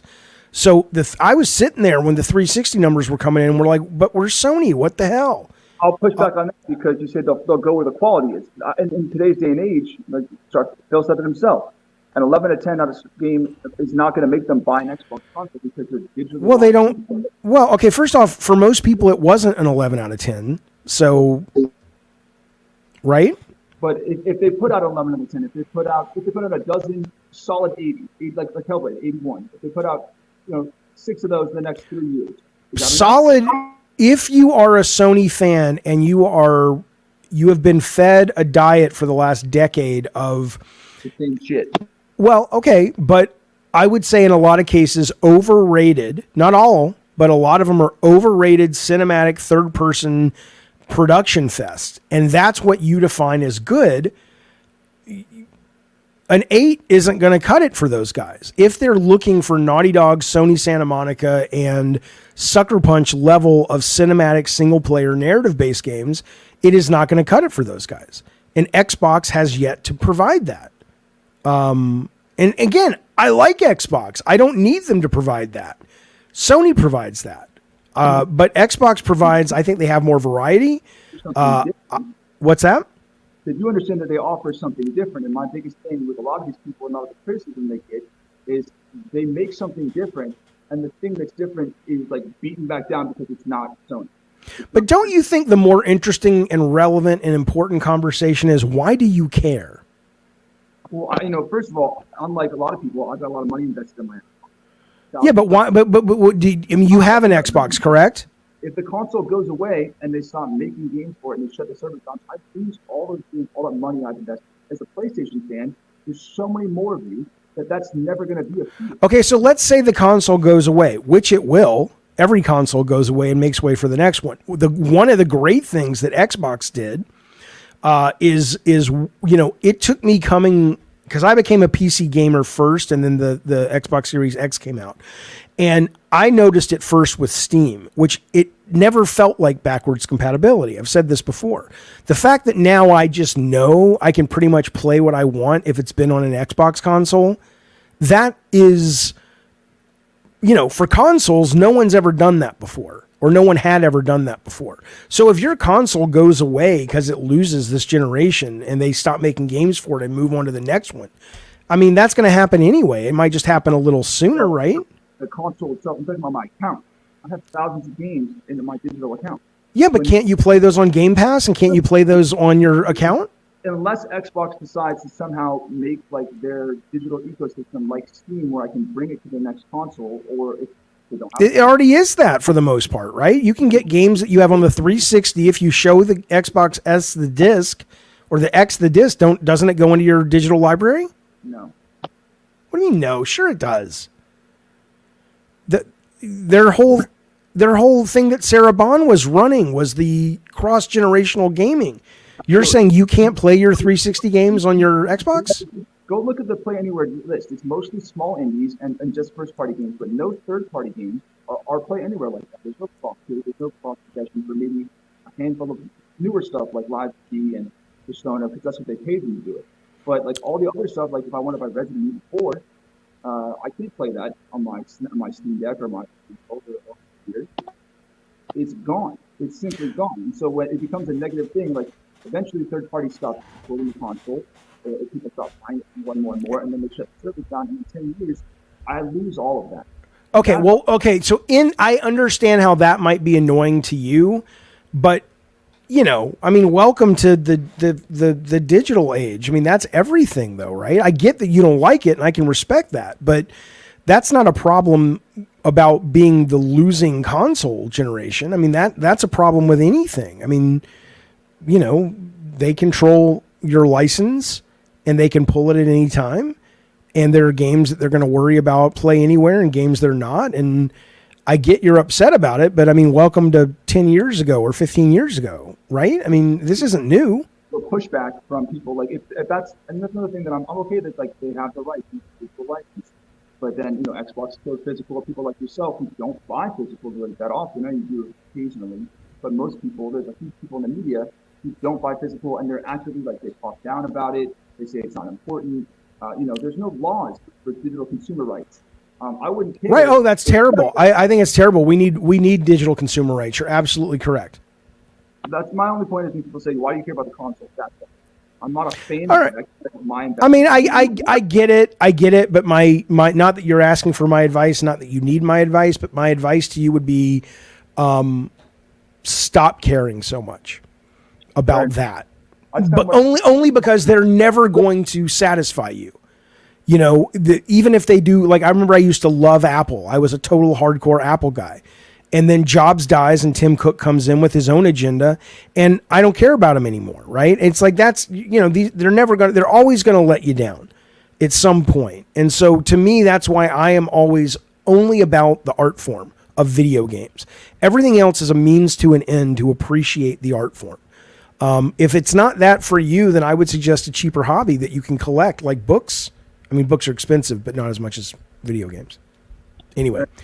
But I appreciate the chat, and I do appreciate your perspective. It's rare somebody actually will just be a out and out, you know, just go no. It bothers me when the PlayStation fans say this, and here's why. So I do appreciate that, and call back anytime, buddy. Thank you. All right, man. All right, let me bring in Kevin real quick. Oh, hey, the fuck, Kevin, you fucking motherfucker. Call back if you want. R.L. Stein says the dude is actually speaking some truth, Jaffe. I feel this in this guy's point. Most of Jaffe's chat. Well, okay. Again, I don't understand. You know, I am not of the streaming generation in terms of I do it, but I don't sit around and watch streams. So I don't read the chat mostly when I go to other people's streams. So I'm just like, I can't help what they say. I can turn the chat off if most people think that it's it's hurting the experience, but I would think most people don't. But look, I get it from them worse than anybody. But I hear you. All right. AI says art is subjective. You can't blame Sony fans for Hellblade 2. Right. No, I'm with you. I like it, but you know, I get why people who were expecting something, or even if you were expecting a walking sim, I get why you wouldn't like it, because it straddles the fence poorly between being obnoxious, look at us, we're art, and genuinely being compelled and compelling and having something to say. And more often than not, it falls into the camp of, look, we're art, and you just want to tell it to go fuck itself. But it still has good stuff about it, though. Eddie T says the reason Xbox is going away is because Microsoft and Xbox suck at their jobs. I mean, compared to the competition, there are some significant deficiencies. You're not wrong. All right. Oh, wrong button. Hang on. Sorry, I almost ended the stream. I'll tell you what. Okay. All right. Let me go to the text chat down here. What are you saying? So Stein says the last decade plus, all PlayStation fans were fake gamers. Oh, yeah, here we go. Yeah, I know. Okay, so Kevin, let me bring Kevin in real quick, and then we'll move on to a new topic. Kevin, it's Jaffe. What's going on, man? Hey, man. So yeah, I'm back again. Wanted to follow up on that last caller just to clarify something. So I guess like just overall, like to what he's saying. I mean, I think my point with Xbox games and like why they quote can't get a win is that like there's always like a caveat with their games that I feel like leadership needs to step in and actually be a boss and guide these studios. So I mean, there's no we've said that ad nauseum. It's like, I'm sorry, Phil. I'm sorry, Matthew Booty, that you can't find the secret balancing spot where you're not too overbearing, but you're not basically a milquetoast. You might as well not be their executive. Right. That's the job. You guys get paid a lot of fucking money. That's the job. Fucking figure it out. Yeah, and like I mean, like the quote unquote issue that last caller was saying about like, you know, why can't Xbox get a win? It's like there's always this Xbox tax or whatever. I'm paraphrasing, but it's like there, you know, again, you can. It's like what you just said. You can go around the block for years and years until we're both dead and dying. But like that's really just the issue is that like these games. You can't just make 6 out of 10 games. You got to engage with the process and give feedback and blah, blah, blah. So like these people are like, what is the core issue? It's not rocket science. They have to do their jobs and they actually, you know, like, what's that guy from Nintendo? Shigeru Miyamoto or whatever. Miyamoto. Like, yeah, of course. Yeah, of course. Yeah. Like those people have these high standards of excellence that these games have to meet. I mean, that's why they canceled the first development of Metroid Prime 4. There's nothing. Yeah. I agree with you. We've been saying it for literally years at this point. The fact that these guys still have these particular jobs. And I always go out of my way, because just because you're bad at one thing doesn't mean you can't offer an organization something brilliant. Sometimes you're just put in the wrong place. But these particular jobs, they're horrible at. And I don't know what the problem is. There's got to be some kind of corporate culture that's preventing these people from getting pushed out, and better people that are easy to find. Maybe they're not easy to hire, but they're easy to identify. Why they're not bringing those people in. All right, buddy. Thanks, man. I'll talk to you soon. All right. I want to talk about this story. This was a story from the Helldivers director. It's a couple of weeks ago, but it stayed with me because I have a lot of, let's just say I feel for his comment. He's talking about, he says, Helldivers 2 director agrees with balancing complaints. This was a few weeks ago when they were struggling to balance some of the weapons. He says, it feels like every time someone finds something fun, the fun is removed. And in this case, it says a user was complaining that the shooter, Helldivers 2, has become unfun for them because balance changes had come over the priority of fun. He says, yeah, I think the director says, or the CEO from Arrowhead says, yeah, I think we've gone too far in some areas. The game director added that he'll talk to the team about the approach. So I bring it up because it's just when one of the hardest things to do, I think, as a designer, is to not over design, or not is to, a lot of times, and I did this myself at times, it's almost like you're a chef and you're like, I know they want to eat the dessert, but this is more nutritious for them. And for me, and for me, I remember I was doing that. I started really getting into learning about nuts and bolts gameplay with Twisted Metal 2.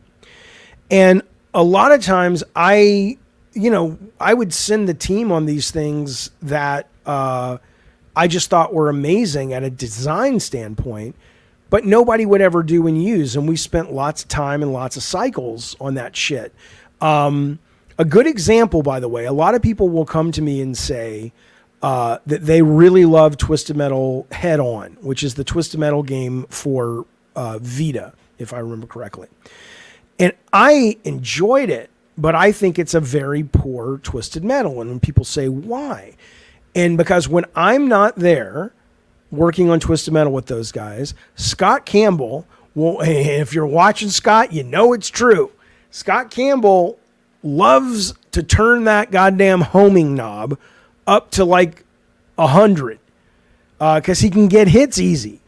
But he's not wrong, is the problem. As a designer, and like the hardcore fans go, well, that's stupid. If it homes that good, I can't dodge it. I need to be, there's all this nuance and this and that and this and that. But for Scott, he's like, yeah, but I want to hit the other cars. And, depending on who your audience is, this is not a bad point. A lot of people just want to hit the button and make things go boom all pretty, right? I mean, that's kind of the thing. And I remember Twisted Metal 2012. I thought the arena level with the walls going up and down and shit, I thought that was going to change the fucking game. I thought it was going to be so fucking cool, and it was going to really make things different when the walls and the level changed. And what I found after we went through it and spent a lot of time and money on it is it shipped with the game, and it's cool to show off in a trailer. But it didn't affect the game at all. Most people weren't like, uh-oh, we're in configuration 6 now. That means I have to really play differently. That was the hope, but it didn't work that way. And what ended up being more fun was Scott kind of going, or we could just kind of leave the walls down most of the time because people seem to like just shooting around in this big open arena. And he wasn't wrong. So there is this constant challenge. And if I were to ever teach game design, I don't think I could do it as good as a lot of other people. But if I were to ever teach it, that would be kind of a key lesson I think we would want to talk about, which is you got to really recognize when something's fun sometimes that's like a muse visiting you. And even though it may not be the deep gameplay you wanted, that's going to get you some kind of award. Hang on. Alexa, stop. Alexa, stop. Yeah, I got to pay my credit card today. I think, is that what she said? I got to look it up. Anyway, so, I mean, it was interesting. And it was interesting to see the Helldivers guys deal with it as well in real time, which is like you're taking the fun away. And you can totally see it. You can totally see, you know, the designer going, well, I'm taking the fun away because it, you know, you need pros and cons and this and that. And you have to learn to play it. And there's a point where you can over-design something. It's very interesting to me. It's very interesting to me. It reminds me of this. I had only heard of this game recently. I'm going to show you very quick. It's literally 33 seconds. It's a game coming out very soon called Hysteria. And it is a shooter, a first-person shooter. It is a competitive shooter. But the angle or the hook is pretty much like we were just talking. It is the level changes during gameplay, right? So, and it goes to different time periods. And I think that's cool, man. I think it's cool that not only do you go from modern days to caveman days, but your weapons change when you're in caveman times, or you can get different weapons and carry them into the future. So here's what the trailer looks like.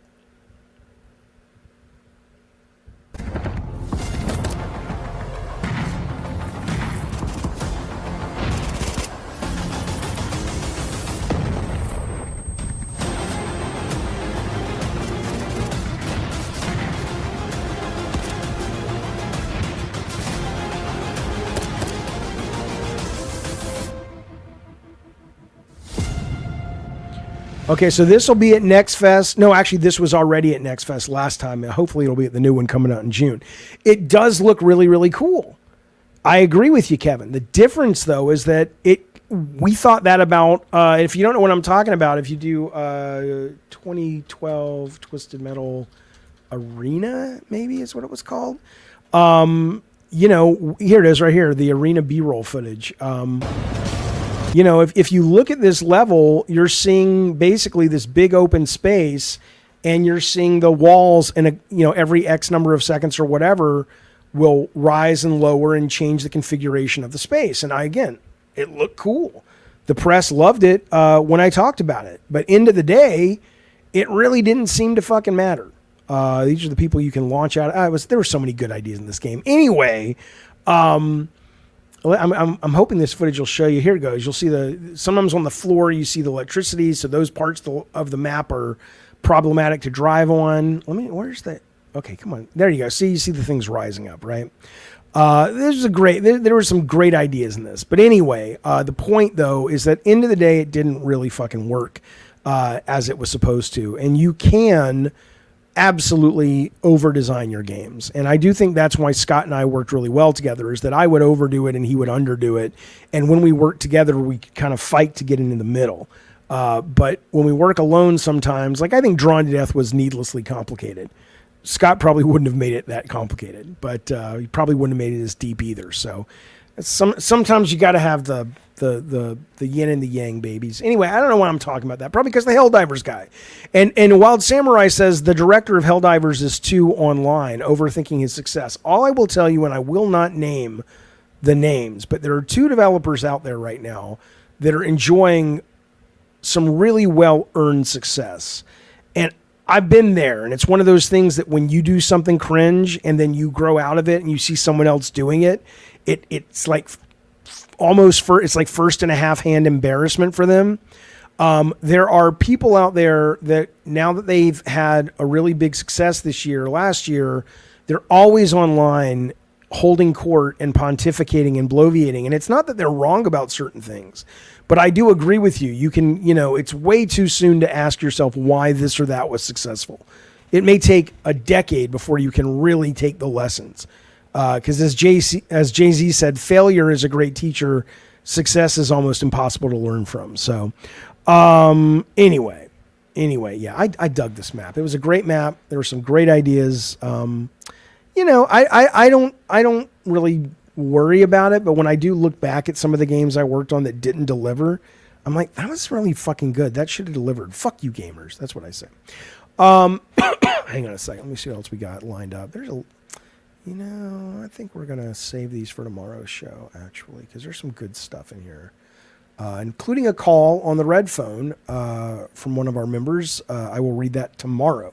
So here's what I'll do. We've been going for about 2 hours. Let me go to the chat. You guys can call in or not, but I'll focus totally on the chat in 1 second. Here's the invite if you want to call in and be on the show with questions and comments and whatever. Augusto, thank you for the very, very kind super chat. He says, "Sup, Jaffe? I sent you a super chat during a live stream last week asking if you could do an interview." Oh, shit. Yeah. Okay. No, my DM. Okay, let's do it. When do you want to do it, Augusto? Can you do it?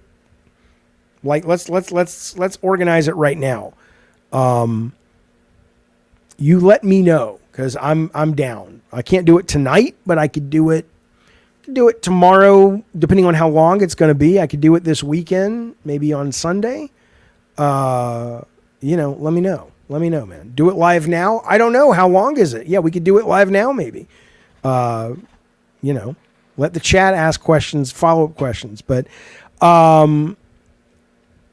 Larry, get back to Minecraft. There you go. Okay, so anything else, fellas? What else do you want to know about? Or nothing? We don't have to talk about anything. We can just wrap it up and go, Jaffe. We all have to recover from the Good Doctor's final episode. I'm waiting for Augusto to write back. Oh, shit, he's not a member. Oh, I don't want you to pay for that. Don't pay for that. Okay, I'll go. You're saying you hit me up on Discord. Yep, I see it. I just rarely go to my DMs.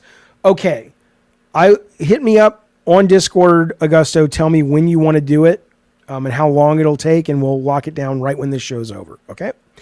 Okay. All right. Well, there you go, fellas. That is Gabbin' and Games then for the 23rd, I think.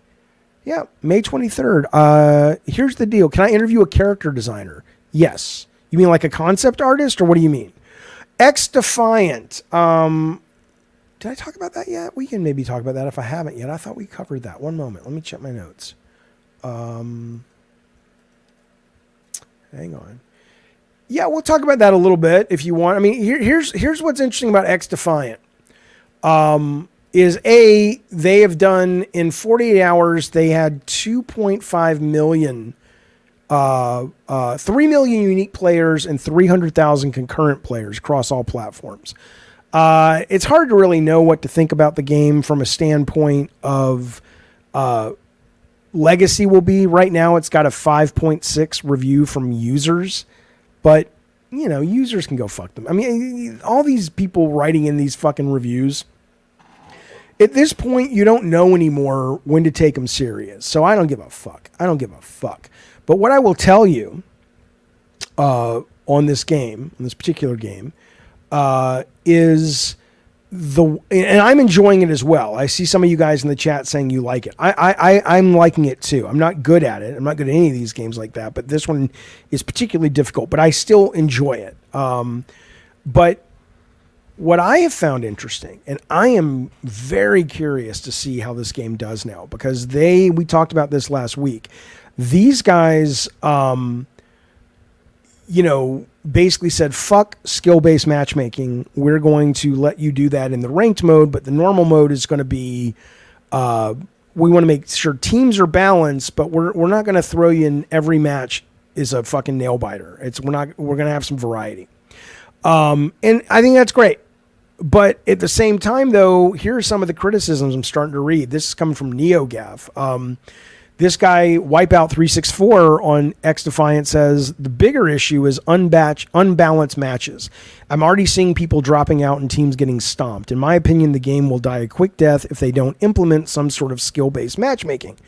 And then it gets followed up by Optimus Lime going, yep, that's me. Game is annoying. I don't need to be stomped by sweaty, obese teenagers so the game can fuck off back to Call of Duty. So there may be enough of a market here that, and I just don't think it's going to be a big enough of a market for Ubisoft to be satisfied, but there may be a big enough market here for there to be the Call of Duties that are, an easier game to play for most people, that the hardcore guys don't like it. because of the skill-based matchmaking, and for people to play X Defiant who are like, that's our game. But when you're talking about a whole system that's built on the foundation of a relatively meaningful frequency of getting into games where you get just smashed because the way they do matchmaking, which their priority, they've said, is latency. That's their number one goal. It's got nothing to do with skill in that mode. Then you're betting on enough hardcore players that see that as a challenge, or enough players that just don't care. But you know, I think there's a market for that, but I don't think it's a Ubisoft size market. Kevin jumped in and played.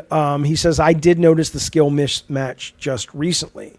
Kiltron says, I did 6 matches in it. Skill-based matchmaking and disbanding lobbies has ruined Call of Duty for me. Fuck Call of Duty. Okay, cool. So let me ask you, Kiltron, did you notice this was a better experience for you? And do you think there's a lot of you guys out there in playing? Well, okay, so I don't know. Skill-based matchmaking, says Masochista, debate is literally just casuals versus tryhards. I don't know if I agree, just because, you know, Edward Torres, Eddie T on the chat, plays Halo. He's very good at it. And I don't think he is a tryhard. I think his complaint is valid, which is every time I play this game, because I'm usually the best person playing or one of the best people playing, it's basically me having to carry my entire team.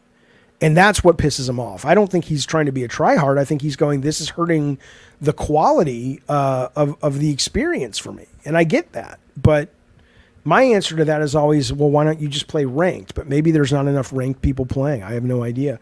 Gungan says in games like this that if my team nopes out, I'm out too. Yeah, I mean, there's a point where you've gone, and again, this goes back to how just amazing I am, really. And I'm not even fucking with you. There's nothing worse. I had this happen on Call of Duty the other night, and it's everything I could do not to quit, because I didn't want to be a dick.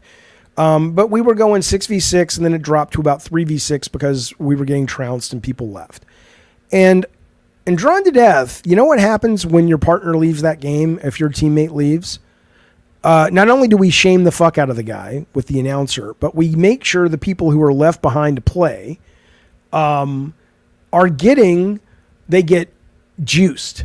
They get more health. They do a 1.5x damage. We make sure that if it's 1v2, it's 1v2, but the one has more of a buff. I mean, that's the best. That's the least you can do. I'm surprised these games don't do that, but people might notice it and go, oh, it's not real war, they say as they run around in their Nicki Minaj costume. Do you think you or Colin, can I get an interview with Notch? Do you think you or Colin can get an interview with Notch? I wouldn't want to talk to him. I'm sure Colin could. He probably wouldn't know who the fuck I am, and that's fine. My understanding is he's kind of an asshole. And I don't remember the things he said unless he's kind of grown and learned. I think he said some racist shit or something. But I'm not enough of a Minecraft guy to, I wouldn't know what to ask him. If he wanted to come on and talk about like his life after he got rich and famous and the psychology about that, I would love to have that chat with him. But I'm not the guy to talk about the Ender Dragon and, is Herobrine a real thing and all that shit. Notch, I don't know if he's still a billionaire, but I know that he had enough money to outbid Jay-Z and Beyonce for a house in Hollywood. So at some point he was quite wealthy. He may still be. Brandon says, I played about an hour's worth of X Defiant, got my ass kicked, but I found a hard time linking with a good team. I'll continue to play with friends, but maybe later. Yeah, I'm still going back consistently to Fortnite and Call of Duty, but I am enjoying X Defiant. Byte says Notch is an asshole. He seems to donate a lot to charity. Maybe he isn't anymore, or maybe he is. I'm just saying I don't have the data. I'm just telling you. I remember reading something about him that made me go, "Oh, he sounds like a bad dude." But maybe he's not. I mean, somebody look it up. Look up what did Notch say. I don't fucking know. I'm not saying he's a bad guy. I just don't know. What's the topic, CR? At this point, the topic's anything. My topics for this show are done. I'm just chatting with you guys. If you want to call in, great. Or we can wrap it up. Really, whatever you guys want to do. Okay, he said anti-trans stuff. Well, yeah, I definitely don't like him then. Unless he has grown and learned and he's no longer an asshole. So Eddie T, there he goes. Eddie T says, I'm already carrying the team in X Defiant. Okay, but here's the question though. Why do you not then go play ranked mode on that or Halo, right? Because Halo has a ranked mode. Like, isn't that where you'll be matched? You might have to wait a lot longer, but you'll get to match with people who are more your quality of player, right? Sugar Daddy says, Jaffe, real talk. If an very advanced alien civilization revealed themselves to you and offered to take you over to their planet, but you would never come back and see your loved ones, I would not do it. No. I would not do it. No. Because I love my loved ones. But if I was like, I knew I'd be dead in 5 years, and I said, okay, look, I tell you what, I'll go 6 months before I die, so I have 4.5 years to say goodbye and blah blah blah. But no, I wouldn't. I'm dying to do that stuff, man, and but I'm not going to leave my family because of it or my loved ones because of it. It's one of the few things that trumps that. Would be what I would say. I would not cocoon it. You know what I said? Hulk heard what you said. I said, I heard what you said. He's an asshole. Yeah, but that would be my answer. But this is an interesting question. If a racist invented Ozempic, would you still use it? Yep, I absolutely would. All right, so Wid Under says Notch seems very far right. Which is fine, but he's very outspoken about a lot of issues, which is fine. I don't care if you're I don't care if you are far right, but if you're an asshole or you say mean things to other people, then I care. I already hit the vape a bunch, more than I planned on it. What is with these companies like Sony and Disney just overworking their IP, says CR3D. Absent makes the heart grow fonder, damn it. Well, here's the deal. And this is so clear, by the way. This is so fucking clear. The only thing that gets people out to theaters are known brands, or gets people to buy the goddamn video games is known brands. So you either have to make something inexpensively enough and it hits and then it can start to become a brand, or you just greenlight brands. I don't think Disney and Sony are like, we don't got no scripts. There is absolutely no creatively bankrupt. That's not what the problem is. The problem is there's plenty of creativity, but there's no business in it. There's no money in it. Right. And so, Sony says, Disney says, Warner Brothers says, well, let's just make more Harry Potter. I don't want to see any more Harry Potter. I don't want to see any more Lord of the Rings for a long time. But ultimately, when they put out something, that doesn't cost that much, people go, well, I'll just wait and watch it at home. So they'll make their money back. Or they go, I don't know what that is, so I'll wait and watch it at home. I mean, look, I have a problem with theaters. Yes. I think I like it. Here's what I'll say. It's just like AI. It's just like video games and digital. I like when antiquated ways of entertaining people die, because the ground gets to lay fallow for a little bit and then new cool shit comes. I like progress. I like the future. I like seeing new cool shit. So I think I like the idea that movies are struggling to get an audience in the theater, because all it's really saying is that no longer is compelling. So make a better mousetrap or become a dinosaur. And that's good. The movies aren't going anywhere. The video games aren't going anywhere. The books aren't going anywhere. But how they are consumed, great. fuck them. If you guys can't make a better product and you want to charge what you charge for the product, then you deserve it. It's not very much different than GameStop when they were selling used games. Sure, they had a right to sell used games, but you want to fucking accelerate your demise by pissing off the publishers that you don't cut in, which you're not obligated to cut in, but keep going and see how fast they push digital. And now we've seen that. And every 3 months, there's another article about how GameStop has now figured out how they're going to save their business. That's the way it is.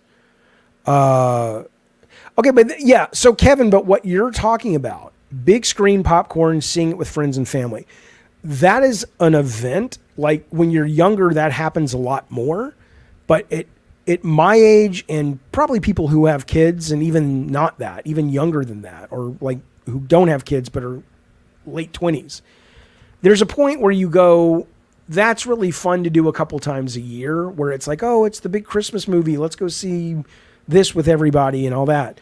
But the days of just going to the movies, that's something you do when you're kind of a lot younger, I think. And they're also expensive. A lot of young people don't have those kind of money.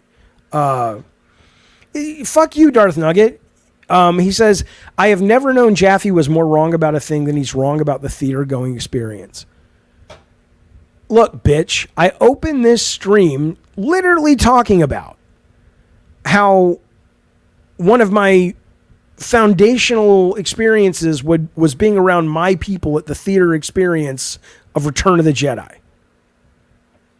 But the issue is, as the movies, and by the way, I'm not saying there's not something magical about it, but my youth is filled with experiences up until 15 years ago of being in theaters on opening weekend or well beyond that into the summer, and just the whole theater collectively laughing and, you know, yelling and you know, standing up when we fucking saw Rocky IV. And it was like being at a sporting event. I shit you not. The entire theater stood up in the final fight between Rocky and Drago. Like we could not stay in our seats. We were so compelled. I get the magic of it. But what I'm telling you, though, is that if the movies that they make cost too much, then people are going to make the choice to experience that magic less, unless it's some kind of big thing. Like the Avengers Endgame was a big thing. I saw it opening night, and then I went back and I saw it again the next night. And people were crying. I was crying at parts. People were cheering. It was awesome. But the frequency that we get that, and it's a cycle, right? It's because it costs too much to take chances, and you're only going to build new franchises that you love if you take chances. And if you stick with the old stuff, it's rare that it's compelling enough to make, you know, it's almost like when developers go out of business and gamers are like, you need to support the developers. It's like, no, that's not my job. My job is to be a consumer. And that's it.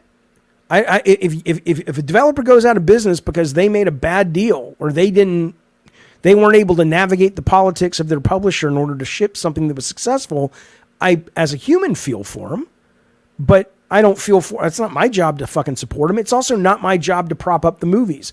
You want to get me to the goddamn motion picture show? Either lower your fucking prices, or better yet, keep your prices where they are, but make some shit that's going to compel me to get there. There's nothing about Mad Max that makes me want to go see it at the theater. I know what it is. I've had that experience. I don't need it to be an IMAX to be a great experience. A great movie on a small screen is still a great movie. I do want to go see Inside Out. Is that what it's called? The Pixar movie Inside Out 2, but I still may not see it until I get home, or it comes home. The next thing I really want to see in the theater is Twisters, honestly. Because I think a movie like that, which is all just destruction porn, especially a movie that I think is geared to be very unifying You know, it's the blue and the red. There's a bunch of subversive stuff going on there, at least from the trailer. I think that'll be a fun time at the movies. Short of that, yeah, Dune's already out at home. It just came out this week on HBO Max. I'll watch it this weekend. And the Fall Guy, Fall Guy, whatever the fuck, the Ryan Gosling movie. You know, I probably will go see Deadpool and Wolverine. That's another one because they've already built up that particular brand. You know, and I've been wanting to see that for a long time. But yeah, I mean, it's, you know, it's not our job to keep movie theaters alive. That's ridiculous. I mean, what a strange concept that we as consumers, that we have been so fucking Stockholm syndrome that we feel that it's our job to support developers. It's our job to support the movie theaters. I mean, if it's a small little developer and it's like two people, that's it. We're talking about something different there, you know. Bukaki says Fury Road was one of the best experiences at the theater. I'm going to see Furiosa. Yeah, okay, but here's the question then. Was that theater packed and when did you see it? You know, another movie I would have liked to have seen in the theater that I didn't was Spider-Man, because seeing on the internet how the audience responded was really, really cool. But I'm good, you know. Fall Guy was good, but you can see it at home. It just came out. You can see it at home now, tonight. Tones Mick says, I played 2 hours of Hellblade 2 and I'm bored to tears. I got really bored once I realized there was a run button and I finished climbing the mountain. It did get better. Don't fucking say it's our job to care if Game Pass is profitable. I have said ad nauseum. I don't care. If Game Pass goes away, what I will say is that sucks. I really enjoyed it. Moving on, like the meme with the guy, oh well. I can't. That's not my job. I'm not getting paid to do the heavy lifting. I tell you what I love, and I love Game Pass. I have loved having Game Pass, but if it turns out that it's awful, like a lot of people say, and it's terrible, then it'll go away, and I'll look back on it fondly. Just like I look back on Movie Pass fondly, where you could, I know they still have it now, but you could see, you know, pretty much everything you wanted for one price every month. Hellblade 2 I think it looks gorgeous. One of the best video games. One of the most. That's wrong. It's not the best looking video game. It is the most realistic looking, photoreal video game I've ever seen. I think that's cool. As I said earlier, it flirts horribly and fails. That's wrong. I'm mixing metaphors poorly. It tries to straddle the fence, it inadvertently straddles the fence between embarrassing, earnest, we want to be arty-farty people and genuinely compelling aspects. And I think more often than not, they're like 70, 60% in the obnoxious world. But when they're in that 40%, it is genuinely, I am enjoying it. So I like it. Oh my God, the pot has now kicked in, fellas. So let me be clear to you guys, okay? I'm going to go get a Coke. I'm more than happy to take calls, chat with you guys for a little bit more. But at this point, if you're watching the show, like the plane is leaving the station, right? Doesn't work that way. The plane is taxiing, right? In terms of my ability to hang on to a thought. So things are about to get much more random. I'm going to ramble a lot more. This is not a proper professional, hey, let's talk video games anymore, because now the pot has kicked in, okay? And I'm a lightweight. So if you're here for the video games, thank you. I'll be back tomorrow, 5 o'clock, Gavin and Games. Saturday, I will be doing I Love the Weird, 5 o'clock, which is all about, aliens, UFOs, weird brain shit, serial killers, all that stuff. That's a once a week show. And then tomorrow at 11:30 is Lunch with Jaffe. If you are a member, not a subscriber, but a member, either on Patreon or here, go to the Discord at 11:30 California time, Pacific time, and have lunch with us. There's an echo, really? Maybe. How about now? Better? Okay, so here's the deal. I am back in 3 minutes. I just got to go get something to drink. And then here's the link. If you want to call in, you can hit me up right here. Come on the show with your face or without your face. All right, I'll be right back in just a second.